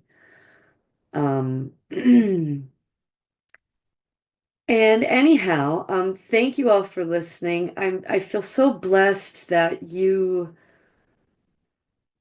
think I have something of value to say. I mean, and this is a value. It's been a value to me. I hope that it works for others. And for those of you that are not computer literate, I am willing to get you a little, somewhat computer literate. That's what I'm doing with two of the people that because it's only two forms, Excel. Well, no, it's the Excel, Word, and PowerPoint. And I'm assuming you all know how to use emails, but it's about copying and pasting, copying and pasting. So there will be a learning curve when we first start on how to use the software, but or if you have a friend or someone that can get you up to snuff, then when you contact me, we can just dive in. Either way, I'm willing to get you there. Okay. So thank you all. I love you. Dear Jesus, I ask that you give each person listening to this and watching this and working on themselves the exact thing, exactly what they need when they need it. Give them the courage to continue on and move forward. Um, Let them see that there's a light at the end of the tunnel. And yeah, going through that tunnel is hard, but there's a light at the end of the tunnel. Give them comfort, strength, give them eyes to see, ears to hear, a heart to feel you and cleave to you, and a voice, the courage and a voice to speak your word, Father. I ask you to surround them with impenetrable shields of love, with your holy angels standing guard, to guard them, their homes, their properties, their pets, their vehicles, their travels, and their workplaces. Surround them with impenetrable shields of your love, with your holy angels standing guard. And please send your warrior angels in times of spiritual warfare. Jesus, I ask you to help them to see, hear, and feel any open doors they may have to evil and to close them. I ask you to bind all the powers, principalities, spiritual wickedness, and dark forces in all places on all planes of existence from them, their loved ones, their homes, their properties, their pets, their vehicles, their travels, and their workplaces, and to block any and all astral projection to them or from them. Dear Lord Jesus, please give us all strength and courage and that light at the end of the tunnel, because I know it's there, and I want you all to know it's there. Okay? This is doable, but it takes time. All right? I love you all. Take care. God bless you, every last cell of your being, and every last one of your memories. Sorry, I know I'm choking up, but I love you all. God bless you, and I'll see you next time.